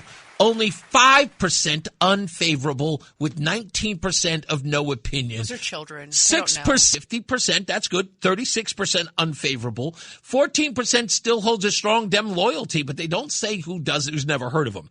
Bernie Sanders after Barack Obama. George W. Bush comes in at number 4. Wow. And Vladimir Zelensky comes in at number 5 with 37 and 35% favorable respectively. But he's still better than Chris Murphy. Yeah, exactly. Far better than Chris Murphy. Taylor Swift is on the list. Donald Trump is on the list. He's at least in the top 10. Kamala Harris comes in below J.D. Vance. That's interesting because here's why. This is why it's wild. J.D. Vance has 35. In fact, they're tied. J.D. Vance has 35% favorable, 45% unfavorable. Kamala Harris has 35% favorable, but 46% unfavorable. But let's get back down to Chris Murphy. Chris Murphy, this is crazy, has a 10% favorable rating. And you would think at least it would mean that he has less than the unfavorable. No, he's 11% unfavorable. 30% say no opinion, a net 1%. Who are the people who beat Chris Murphy? Try this on. This is crazy. Vladimir Putin. He is Kim beaten. Jong-un. Let me give the list. Kim Jong-un. That would actually be funny. Jim Thune beats him. Tucker Carlson beats him. Benjamin Netanyahu actually comes in better than Tucker Carlson. Mike Johnson, House Speaker. Gavin Newsom does better than him. Wow. AOC, Elon Musk, and Marco Rubio. Also better Where's than him. Moron Kamdani? Moron Kamdani is not on the list, unfortunately. Aww. But by the way, you mentioned Vladimir Putin. He comes out at the bottom with 5% favorable, just 5% lower than Chris Murphy, but 70% unfavorable. Let's get another check of traffic and weather. Mark Christopher, he's in the BPS Lawyers Traffic Center. Chris Murphy moving up in the favorables. Yeah, well... Not surprising, is it? Is it surprising? You heard what Roseanne said. It was like, is he moving up into favorables because he hasn't been in the state? That's probably what happened. It's Reese on the radio on News Talk 1080 WTIC. You want to take some phone calls? Sure. Why not? The Poet Laureate is on the line. Fred in Middletown. What's up, buddy? Hey, well, among my many language chops is renaming people, places, and things. So I'd like to suggest a moniker for Mark, Official Fraud Hunter, for Reese on the radio show. I like that. Great name. And I have a question. What is the fascination with 16-year-olds? Todd Feinberg used to have a 16-year-old. How would I know that? Well, don't you have a 16-year-old that you're like doing something with, and he's just so special? First of all, we got to reword that because it comes across very creepy. Yes, he's a teenager who is into politics and in broadcasting. And he's good. He's good. He's good. All right. Do I have time for a poem? I can link it into your topic by saying it pertains to a man who can legally call himself a doctor. Okay, who is the guy who can legally call himself a doctor? It's called A Special Place in Hell. Somebody yelled, timber! It's Dr. Reverend Noisy Kimber. Where? I don't see him. Where did he go? No, you can't see him. He's on the radio. On the Reese on the radio show. For the second time. By the way, will someone please tell Dr. Kimball that being a card-carrying Democrat, read communist, in America in 2026 is not a crime. When it was posited that pastor is but a Democrat Party arm, the good doctor lied and denied that he's pimping and shilling for the risen ghost of Karl Marx and those who intend Uncle Sam harm. Well, what exactly is Dr. Kimber's role or place or part? Let's discuss. I'd say he's not so much arm as anus, placed on earth by an angry, wrathful God to learn us about Jesus and justice and just us. Dr. Kimber came up humble in Alabama, where his mama taught him to be a scammer. Boise, my boy, mama would say, there be a sucker born each and every minute of every day, and never, ever, ever give one an even break. But alas, there's a third part to the birth rate of suckers equation, and that would be never smarten up a sucker. Did Mama forget to tell him, or did he simply not believe her? Because Boise done gone and smartened us all up. Well, maybe not all of us, but certainly some. How, you ask? Why, by being so dumb. You see, there are no stupid people in heaven, at least not according to my last pastor, Dr. Gene Scott. I don't know how he knew that, but he claimed to know. Anecdotally, in addendum, Dr. Scott used to also say that if there are no dogs in heaven, then he didn't want to go. Thank you. You got it. Poet laureate Fred in Middletown. Coming Bye-bye. for Boise Kimber, who hasn't been on for a while, but promises that he'll be here.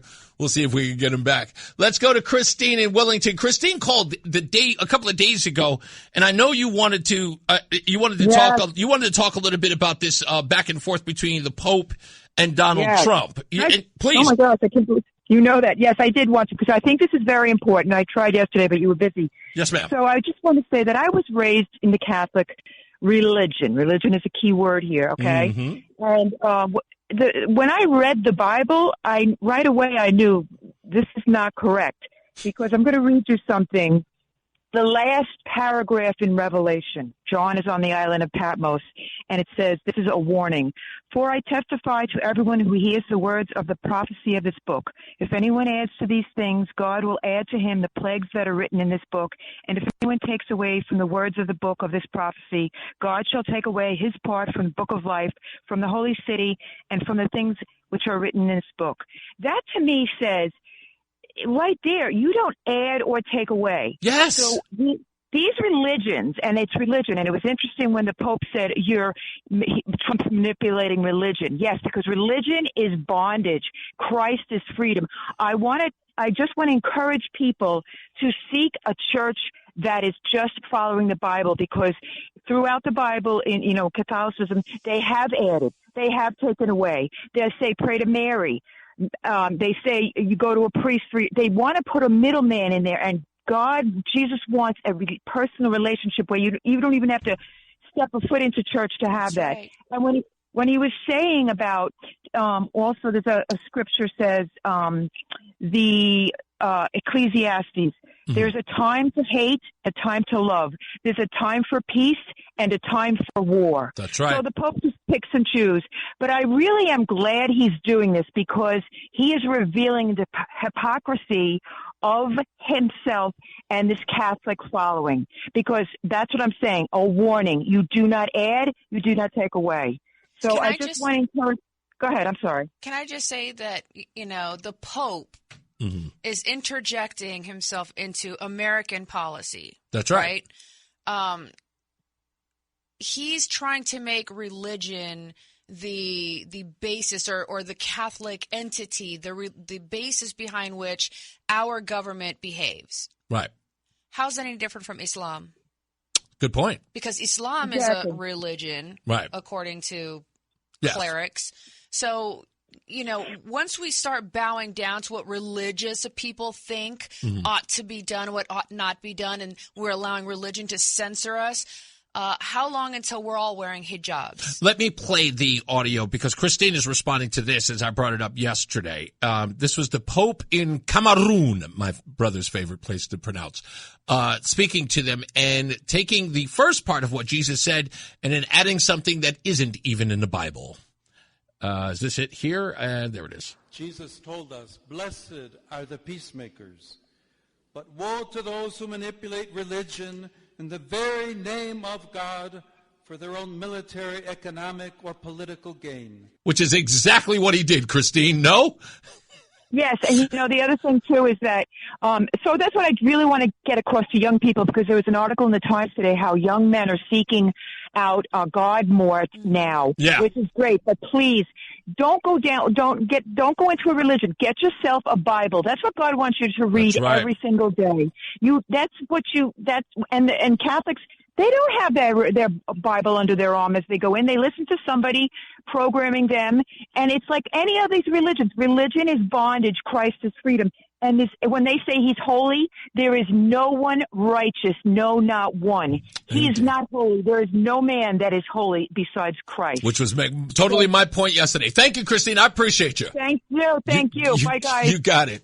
Go ahead. I'm sorry. Religion depends on rule following, and that was the whole basis of the Jewish religion and the I'm drawing a blank on what they were, Pharisees, was they were in charge of ensuring that all 600 and some odd rules were followed in order to make every person worthy of being able to worship, right?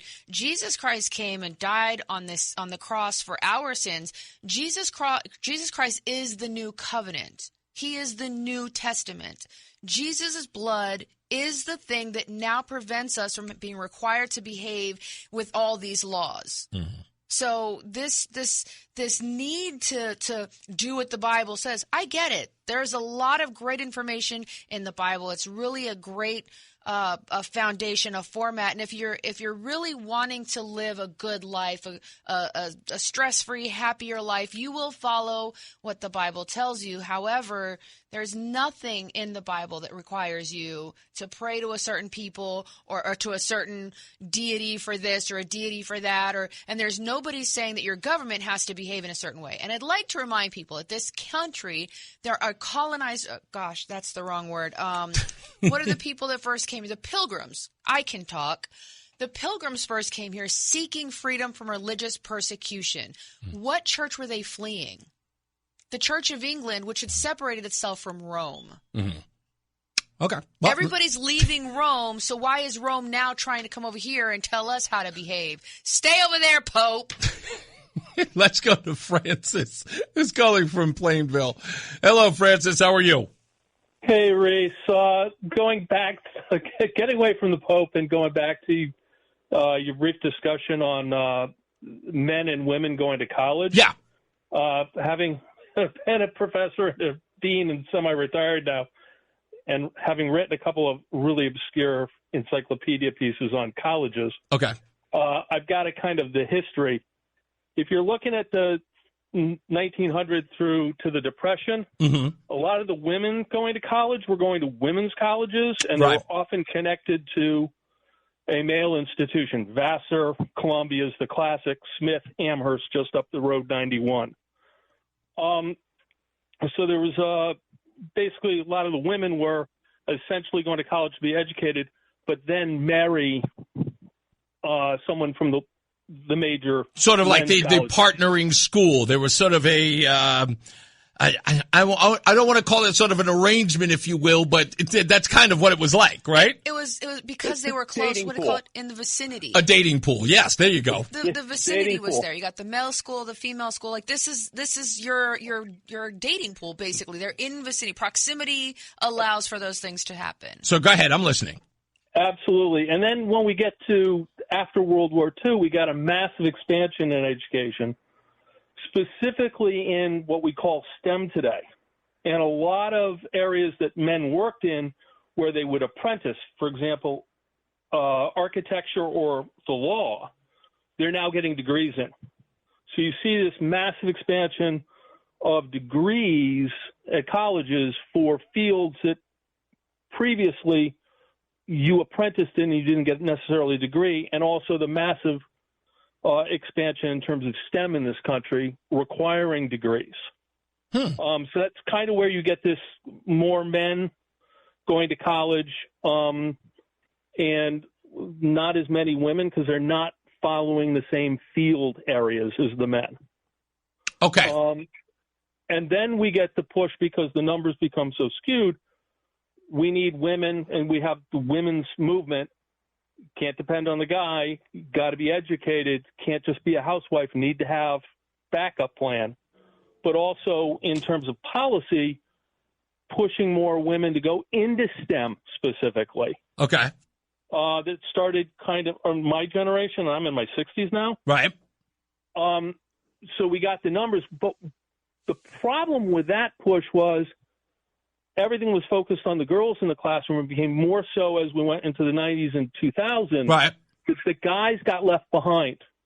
And that, do you think that let me ask you this, Francis. Do you believe that was actually an effort in education to sort of, because I believe that there was sort of there was this ideology that said that there were less women in certain areas or fields, that they pushed it so much that they, in essence, in doing so, were overcorrecting in this manner, that more women were forged through the college ranks and men were sort of left behind, even in regular basic education.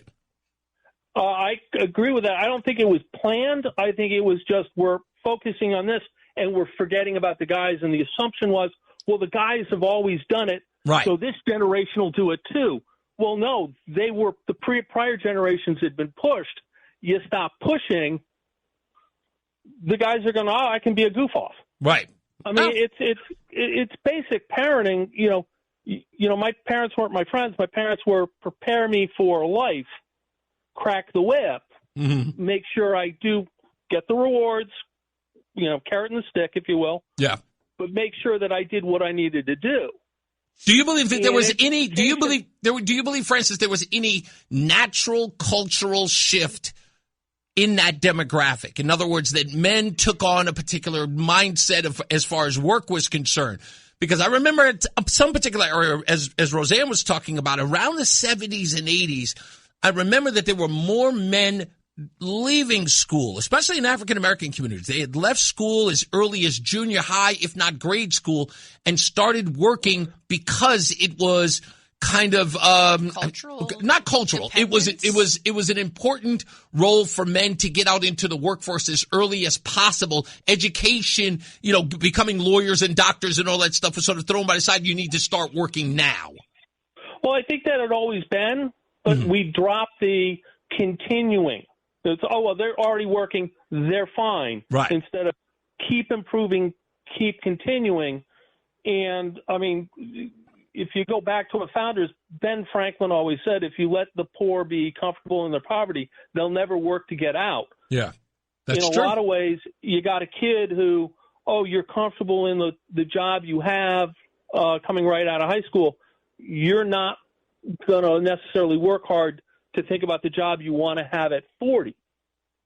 Good point. And I think the men there was an assumption that the men are going to just keep doing what prior generations have done without thinking, wait, there's got to be the carrot and the stick. And the focus became on the ladies. And that's where we're seeing the disparity at the college level now, where we've basically had a generation, maybe two generations of too many males who haven't been pushed to really bear down and do what they need to do long term. Francis, I do have to take a break, but I totally appreciate this. Do me a favor. Find a way to contact me. Go to ReeseOnRadio.com. I want to talk to you more about on your entries on this, if we could, okay? Sure. All right. Have yourself a good one. You got it, man. You too. Have a great weekend. Let's take a break. Let's get another check of traffic and weather. Mark Christopher's here. He's at the BPS Lawyers Traffic Center. Hey, Mark. The hour that packs a punch. It's Reese on the radio on WTIC News Talk 1080.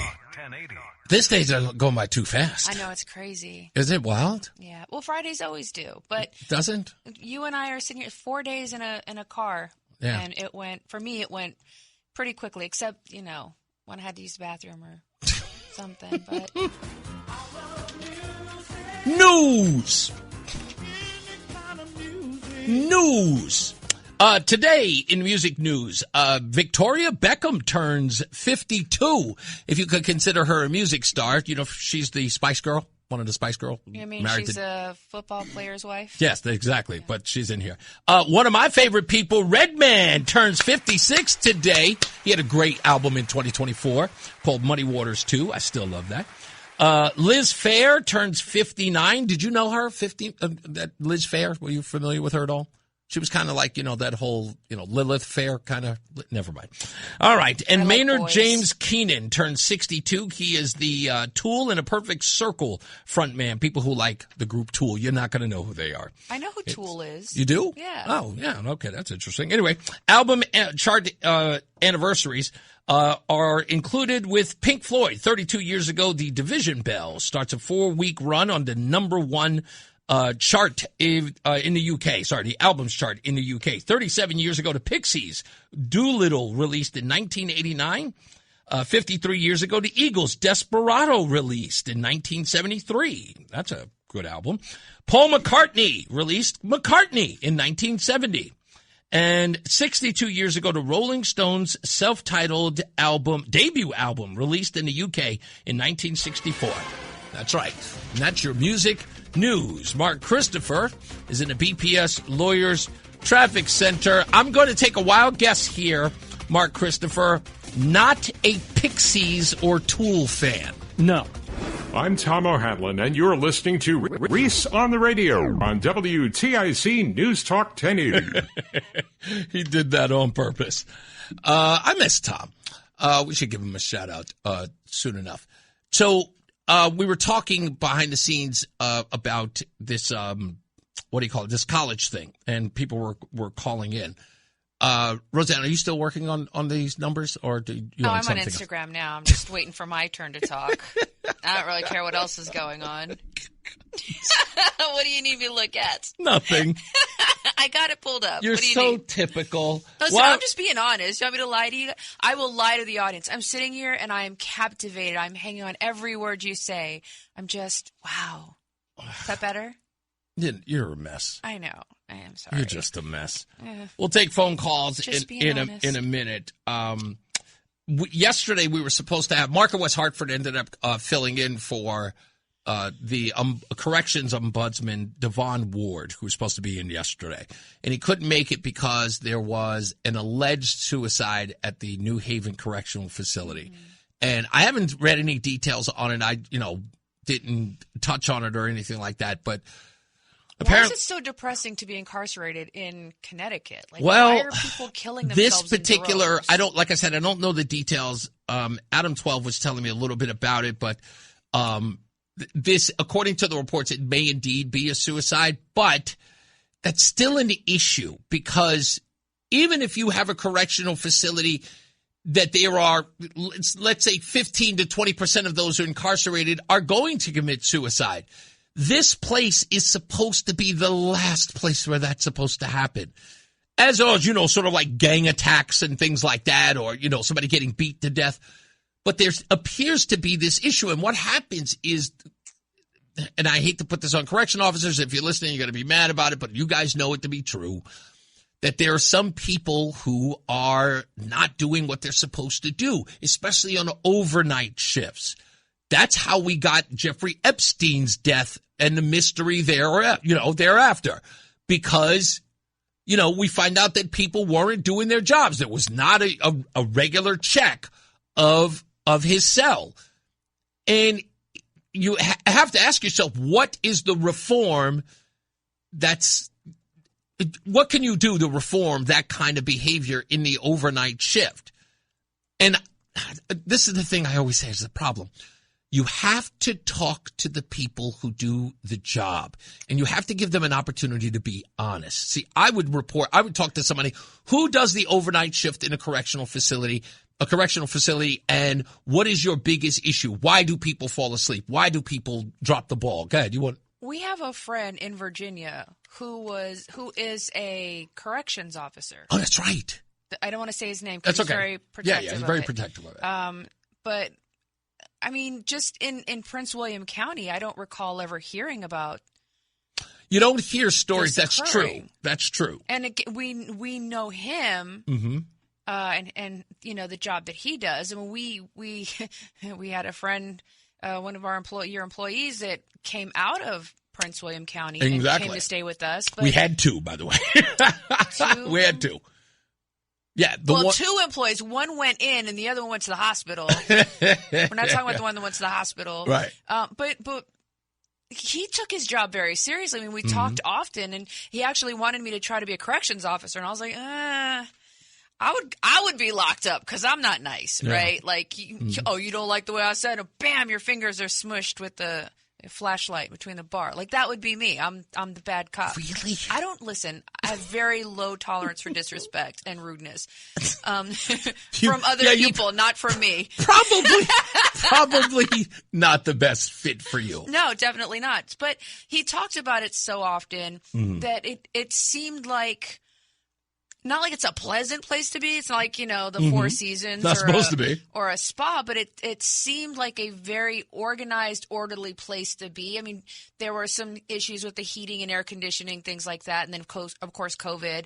But, I mean, there was no... There are so many horror stories in that. I mean, Mark from West Hartford called me to a great... In fact, he was just mentioned, that was the reason why he was here yesterday, to talk to Devon Ward about that because of what was going on in the correction facilities during COVID and how it was, it was permanent. It was like absolute lockdown. Nobody allowed anyone. A lot of people went stir crazy in their cabin fever, as you can imagine. It's already a very confining place. So how dangerous it can be in that situation, not just for those who are incarcerated, but for the employees who have to go in and work in those facilities.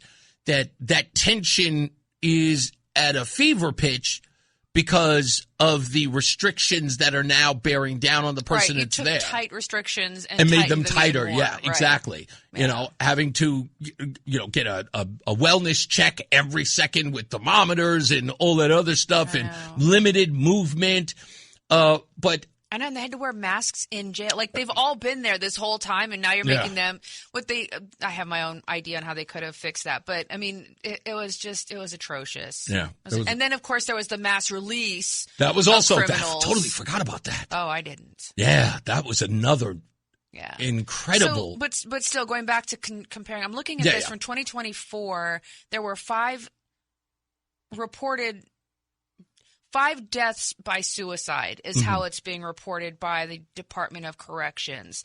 That's here in Connecticut alone. In the state of Connecticut. I just want to do a quick But they're saying this is the 10th death, and you're saying that 5 by suicide. Are they counting yesterday's? This was just 2024. Wow. Yeah, let me check. Holy moly. So 5 in 2024. We could be looking at the 10th death. We don't know how many suicides yet. That's what you're looking up now. So, okay, Roseanne will get those numbers. Let me see. Catholics. Okay, I'll get into the Catholic thing in a second. I know that was going to spark a lot of conversation, as it always does. Let me see. Joey V says, and yet Murphy will get reelected again, talking about his poll numbers. Go ahead, Roseanne. The Connecticut Office of the Chief Medical Examiner publishes annual suicide statistics. Let me make sure I put this in. Oh, okay, I did that wrong. My apologies. Okay, you want to recheck it? Okay. Yep, I'm gonna. While you're doing that, let me get Dave in Bristol real quick. He's on hold. How you doing, Dave? I'm doing great, Reese. How are you today? I'm all right, sir. What's up? Hello to your lovely wife. Hello. Yeah, hi. I just couple kudos. Fred, great poem. That call with Francis was actually really good. Oh, yeah, that was a good call. I just want to throw that out first. Yes, sir. Then the only other thing I wanted to say is thank you, Ned Lamont. Yes, this I got to hear. For giving us that tax rate on the gas tax. Which never happened. Darn it! I hate when that happens. He forgot about that, didn't he? I think he did. Did you hear he got heckled yesterday? No, I did not. Oh, yeah, you got to check it out. He got heckled yesterday. I don't even know what the group was. There were like 2 different groups that were heckling him. I thought that was astonishing because, again, it wasn't reported by any other mainstream news media, but it was on X. Someone videotaped it and put it on X yesterday, and I'm like, Ned Lamont's getting booed and hissed at and being chanted at? That's unheard of. But you know what? It goes with the territory. You've got 2 terms, and if people aren't satisfied, I don't think, like I said, people think I'm crazy here, Dave. But I said this was not going to be a cakewalk for him. I warned people it's not, because he's got not just the last record to run on. He's got 2. He's got 2 consecutive records to go on. No one is going to give this guy a 3rd shot at it. Not that easy. I got a quick one for you. Yes, sir. My nickname for Ned is Joe Biden.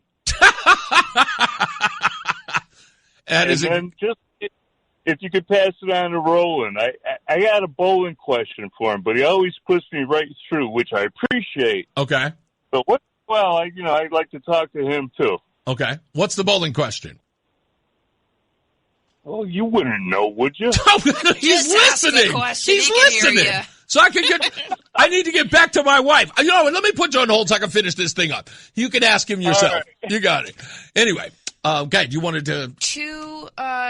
2 deaths in Connecticut jails labeled, it says confirmed as suicide. That's in this year or last year? That's 2026. 2026. So we are in the 4th month of the year, and it's the 2nd Okay. suicide. Second suicide thus far. Yeah. And does it count the New Haven suicide, or at least just yesterday? Does it count that one at all? Stand by. Because it could have been. Because I think somebody told me that we've got 10, but they're looking at it. There are 10 total deaths. Okay. 2 have been ruled suicide. Okay, 10 total deaths, 2 ruled suicides. Good Interesting. grief, that seems really like a high, and that's only in 2026. We are 4 months into the year. Wow. And we have 10 deaths inside of a jail.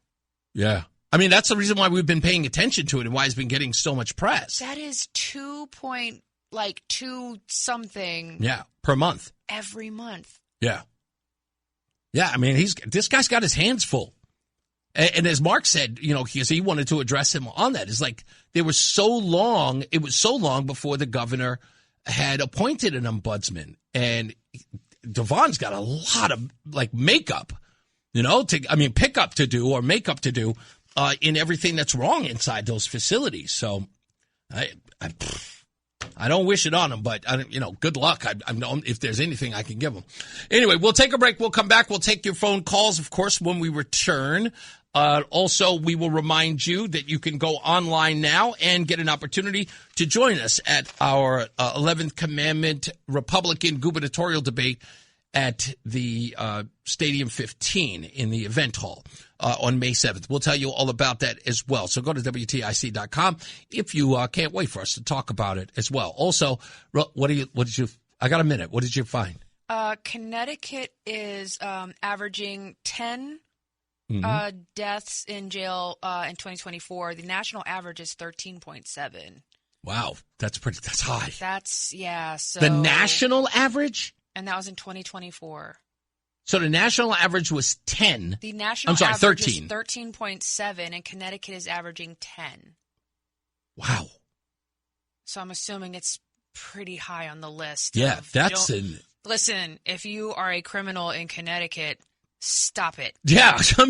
Whoa, Go to New York and do your dirt, because you're more likely to survive your jail sentence in New York. Yeah. Don't do dirt here. It's funny you say this, because I remember a statistic back in 2011, 2012 that said that certain individuals were healthier in jail than they were on the outside, that there was less crack and more food. They said they were healthier, they ate right, and, they lived longer. Yeah, just like, are they saying that it's better for you to be in jail? Is healthier for you to be locked up? For some people, that's the best place for you. Apparently not in Connecticut. That in the military. Yeah, well, that's true. Military. Well, I can only imagine in the military. There's a strict dietary plan there. It's the same thing. The only difference is we do get to go outside and drink lots of booze. So. Yeah. There is a monicum of freedom in the military. A little bit. Let's get a check of weather and traffic. We'll be back, of course. But Mark Christopher is here. He's in the BPS Lawyers Traffic Center. Hey, Mark. The Odyssey app lets you jump back to the moments you missed from WTIC News Talk 1080. Download the free Odyssey app. Search WTIC News Talk 1080 and tap earlier today to get started. I totally forgot where my paperwork is. I had a whole bunch of stuff here. And then I could shuffle them. There it is. Ladies and gentlemen, if you would like to join us at the 11th Commandment GOP gubernatorial debate, you can do so by going online to WTIC.com. That's WTIC.com. Click on more, click on contest, and then fill out the form right there. It is going to be on May 7th at 7 p.m. If you can't make it, you can hear it here live on the network. But I will be there, and so will Brian Shackman and Morgan Cunningham. We will be the moderators there. My lovely wife, Roseanne, will be there. Serving beverages and cocktail wieners. What? I don't know. It's the only way I can get in the door. Wait staff. You're my wife. You get in automatically. Are you sure? Positive. I'm going to talk to Dana. I'll find out for sure. I don't believe you. Whatever. Anyway.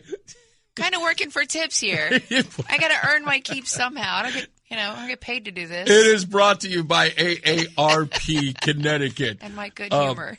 And yeah. I want to, when we come back, I have to play this clip because I promised I would, with Harry Enton on CNN. Because there are all these people who are saying, it's like, the midterms, and wait till it's going to be a bloodbath. They can use that term. Oh, you can't say that again. I thought we couldn't, but apparently they can. Okay. Harry Enton had an interesting take on all of this with John Berman when he does on his, their little program. Harry Enton will reveal something about these numbers and this polling data that always bears out something that makes me sort of chuckle. All of these other data gurus and people who claim that did you see what the polling data says about Donald Trump? I'm like, he's not running again. Who cares? Trump doesn't care about polls. He doesn't care about popular. You know what he cares about? Winning. That's all. Winning. I can be a winner and you hate me, but I don't care because I won. That's Donald Trump. But for me, it really shows that they've really influenced people into believing this polling data matters. Well, he's an egocentric narcissist. Narcissist. That's how they've painted him. That's a good point. Egocentric narcissists do what you want them to do. Tell me how to make you see me in the best way possible. That's not Trump. Trump says, I don't care if you like it. I want to do this because I think it's the right thing to do. Shut up, peasant. Sit down. Okay, he wouldn't call you a peasant. Not to your face. I'll call you I don't think he would ever say that to anybody. No, I will say You would it. say, exactly. Stick to who would say it. That's definitely you. What's up, everybody? You know who it is. You know who it is. You know who it is. It's Reese on the radio. Frederick Douglass of the 21st century. It's WTIC News Talk 1080. All right, ladies and gentlemen, I want to make an announcement, at least a programming note. Please check out Reese on the radio on Monday, right here at 2 o'clock. The reason for that is that I may have a very, very important update about the show. And that will it'll be determined on Monday. But it's something that I want to address. I'm not going to address it today, but I will definitely address it Monday as it pertains to today's show. Because as you guys know, I'm absolutely on the up and up when it comes to you because, again, I serve you. I'm a public servant to you on this show to make sure that the facts are always there, and I do my diligence to be on the up and up. But there's an issue. I'll talk about that to you on Monday. Okay? So stand by for that, and everybody have a fantastic weekend. Now, with that, should I play the Harry Enton thing first, or should I get to the phones? Because I almost feel like I'm not going to play the Harry Enton thing. We never got to talk about Gen Z. Yes, we didn't. That's certainly right. Stupid Gen Z. That's okay. We'll just save it for next Friday. Yeah, that's all right. We'll save it. I'll still hate them then, too. This is, again, Trump and senior citizens. Harry Enton was on CNN talking about this and says that seniors, the largest demographic of voters, especially during any time, midterms or general, they are the turnout. And Donald Trump's support in that space has barely waned, if at all, according to Harry Enton. President Trump is more than holding his own amongst a very large portion of the electorate, a very reliable voting bloc, and that is senior citizens. Take a look here, okay, Trump's approval rating age 65 plus. In March of 2025, 46%. Look at where it is now. It's basically the same. Seniors have not moved. He's at 44% now. And the key nugget here is, for all this talk about young people in the electorate, such as myself, or at least I like to include myself in that block, it turns out that older voters, senior citizens, vote in far larger numbers. So Republicans look at this number and they say, hey, you know what, we can actually potentially do some real damage, or at least hold our own in the midterms, because President Trump is holding his own with this very important voting bloc. Now, you can look at that and say, as most people on the left do, that doesn't mean anything, Reese. Well, as I like to say on this show, let history be your guide. Harry Enton went one step further. Because in the midterm elections in the 21st century, there have been 3 presidents. Well, 4 presidents, if you count Joe Biden. There have been 4 presidents. But there have only been 3 with second terms. So Harry Enton went in to find out how Donald Trump fared against the 2 presidents in the 21st century in their second terms. You may know that George W. Bush, in his second term, lost, I believe, the Congress. It may have been the Congress. I don't think it was the Senate, but it had to be the Congress. But Barack Obama lost the Senate in his second term. Why? Well, the polling data tells you everything you need to know. And Harry Enton told us. So how does that number 44% compare historically to other presidents? Okay, this is where it gets even more interesting. It turns out if you look at all the 21st century second-term presidents and you look at senior citizens, Trump actually has the best approval rating at this point in the second term of all of them. Donald Trump at 44%. Obama was under 40% at 39%. George W. Bush was way down there at 34%. So Donald Trump is beating other presidents this century at this point in their second term, beating all of them, and therefore, as I said, holding his own amongst a very key voting bloc. The President of the United States and the White House should like this number, especially compared to Obama, who Trump, of course, always likes. Can I just say, hey, Jessica Tarlov, suck it.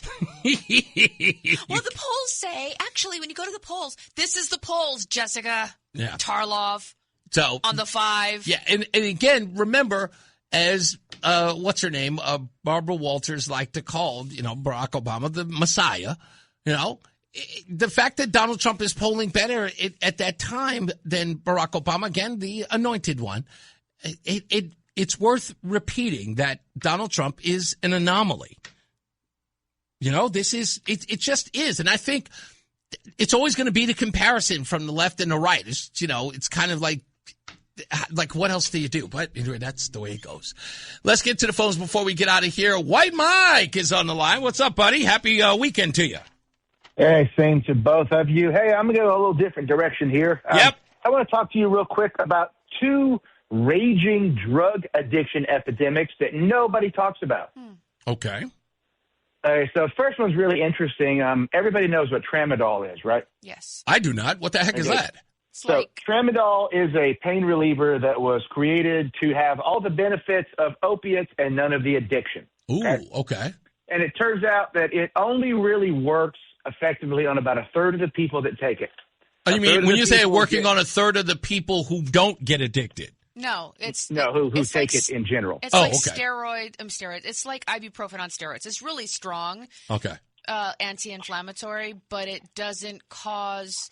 It's a pain reliever. It doesn't cause addiction like Percocet or Vicodin. Okay, but it doesn't work. It only works on a third of the people who use it. So it would work on you, but not me and White Mike. Gotcha.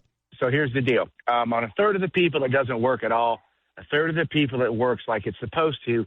And the third of the people are super responders to it, and it hits them like a freight train. Wow. Unfortunately, the people who have the gene to be super responders to tramadol happen to be sub-Saharan African. Oh, wow. So in Africa, there are entire wars being waged by zombie soldiers fueled by super high-dose tramadol that's produced by shady Indian pharmacies solely for distribution to sub-Saharan Africa to fuel underground civil wars. Wow. So millions of people are being placed in war conditions due to high-dose tramadol, and nobody says a thing. No, but and this story is not wildly reported anywhere? Not at all. No, I found it on a YouTube documentary. Oh, wow. Well, it's just generally where you find, that's where you find these. And it's like the civil war in Chad has been fueled because it's like the Nazis had meth with their guys. It's the same effect on people with this gene. And the second one is here in America. You know what kratom is? You've heard of kratom? Never. No. Oh, wow. You guys are really innocent. No, I mean, I don't want to say innocent. We're just out of the drug. We're kind of out of the we're out of the drug and alcohol games. We're really naive here. Kratom is a plant from Asia that they've used for centuries for pain relief. It's a kind of a low-dose opiate. And taken in its unadulterated form, it's kind of okay. It's not real harmful. It helps people get off opiates and stuff. But the shady Chinese chemists have synthesized the active ingredient into it and condensed it into something called 7-0 that they're selling at head shops that is more addictive than morphine. Wow. It's totally legal. I live in a place that has a bit of a problem with it, with the redneck trash, and I see discarded 7-0 packets on the street all the time, and nobody's doing a thing, man. Not a bit of a mention. every one of these shady head shops, the same ones that sell the Delta 8. You've heard of Delta 8 and Delta 9. That sounds familiar, Delta 8 is what I was using when I would get my arthritis. Okay. Remember I would take it at part time? Right. Yeah. So it's they take the hemp because under the Farm Act, hemp was legal, so they get CBD. But they synthesize enough hemp, and they boil it down or whatever, and they get Delta 8 and Delta 9, which are the cannabinoids that stimulate marijuana. Ah. So they've done the same thing with Kratom. While Delta 9 is harmless, Kratom addicts people. 7-0 addicts people, and nobody says a thing, man. It's just freaking amazing. And what are you an seeing? Epidemic. Yeah, is it? I was waiting for you to use that term, epidemic, because there is a growing use of this. Because as most drugs do, once everybody finds out about it, it spreads like wildfire. Yeah, and the sad thing is people don't know. Like, they're going in there to the same place, they're buying their harmless Delta 9. Right. And there's this pill. And the other crazy thing is they're selling, like, at the head shops now, they're selling psychedelic mushroom chocolate bars. But because the real psychedelic mushrooms are illegal, using some other mushroom that's sort of psychedelic, and it's frying people's brains. Wow. And nobody says a thing, dude. And look, I'm kind of a freedom guy with this stuff. I get it. And you kind of got to protect dumb people from themselves, and nobody's doing anything. And it just really bugs me that the majority of the place where this is being sold, the people selling it, tend to come from other parts of the world. Mm-hmm. You know what I mean? Oh, no, I get you. So I don't get it. And on closing, I'm just saying it's a damn shame as a fan of basketball that I think the voters for MVP are going to commit a travesty simply because they don't want Nikola Jokic to get his 4th MVP. I don't know. We'll see. When is the vote?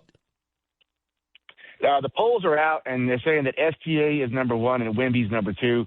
And, dude, I don't understand how you can average a triple-double, beat Oscar Robinson's record for triple-doubles. Triple-double 53% of the season, and you're going to give this guy MVP? All I can say, man, is they're protecting somebody's record. How many does LeBron have? 4?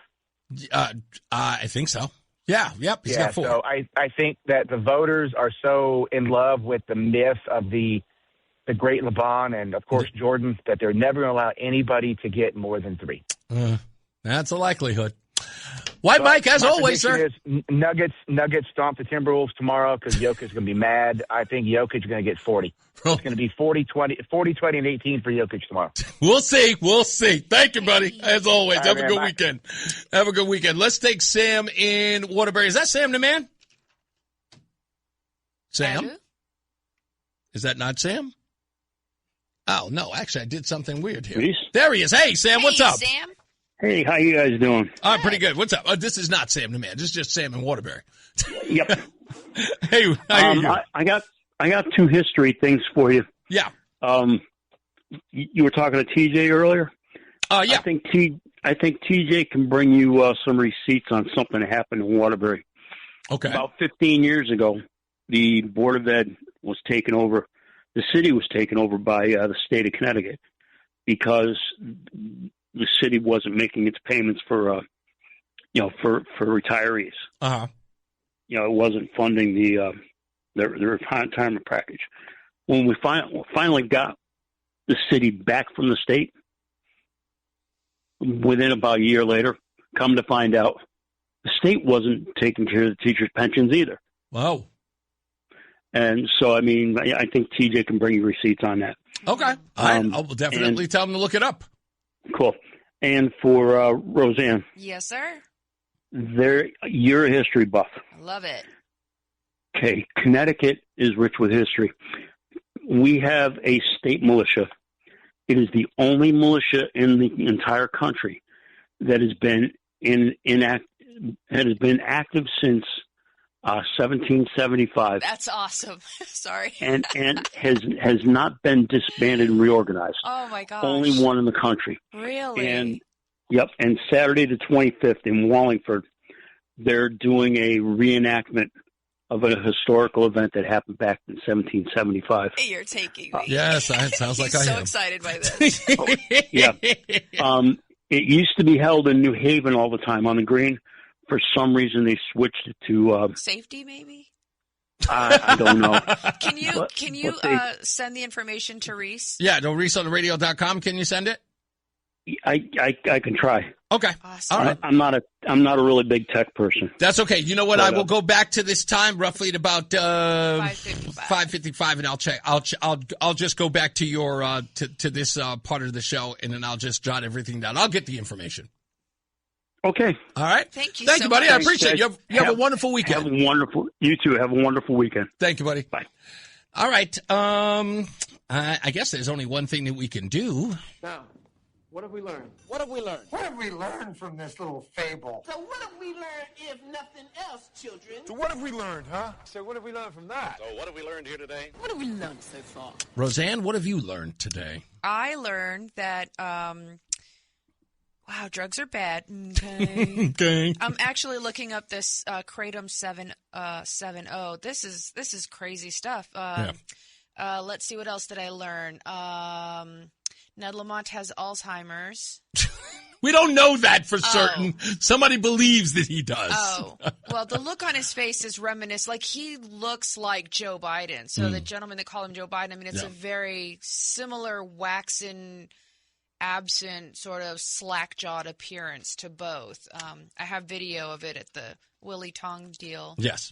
What else did I learn? Something about music and old people.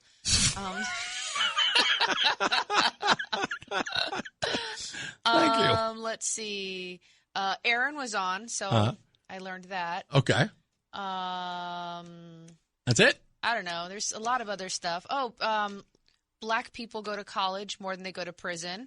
Oh, yeah, that's right. That was something we learned. That was, absolutely. That's good. All right. Well, what I learned today is if you update your news reports, get it right the first time. Ooh, yeah. As I always say, radio is free, so we thank you for paying attention. Remember to keep JC in your hearts and in your mind. Sean Patrick, we love you and we miss you. Remember that panic is not planning, so plan your work and work your plan. Me, I'm Reese on the radio. You have a good night and a pleasant tomorrow. We'll see you back here on Monday, if there is a Monday.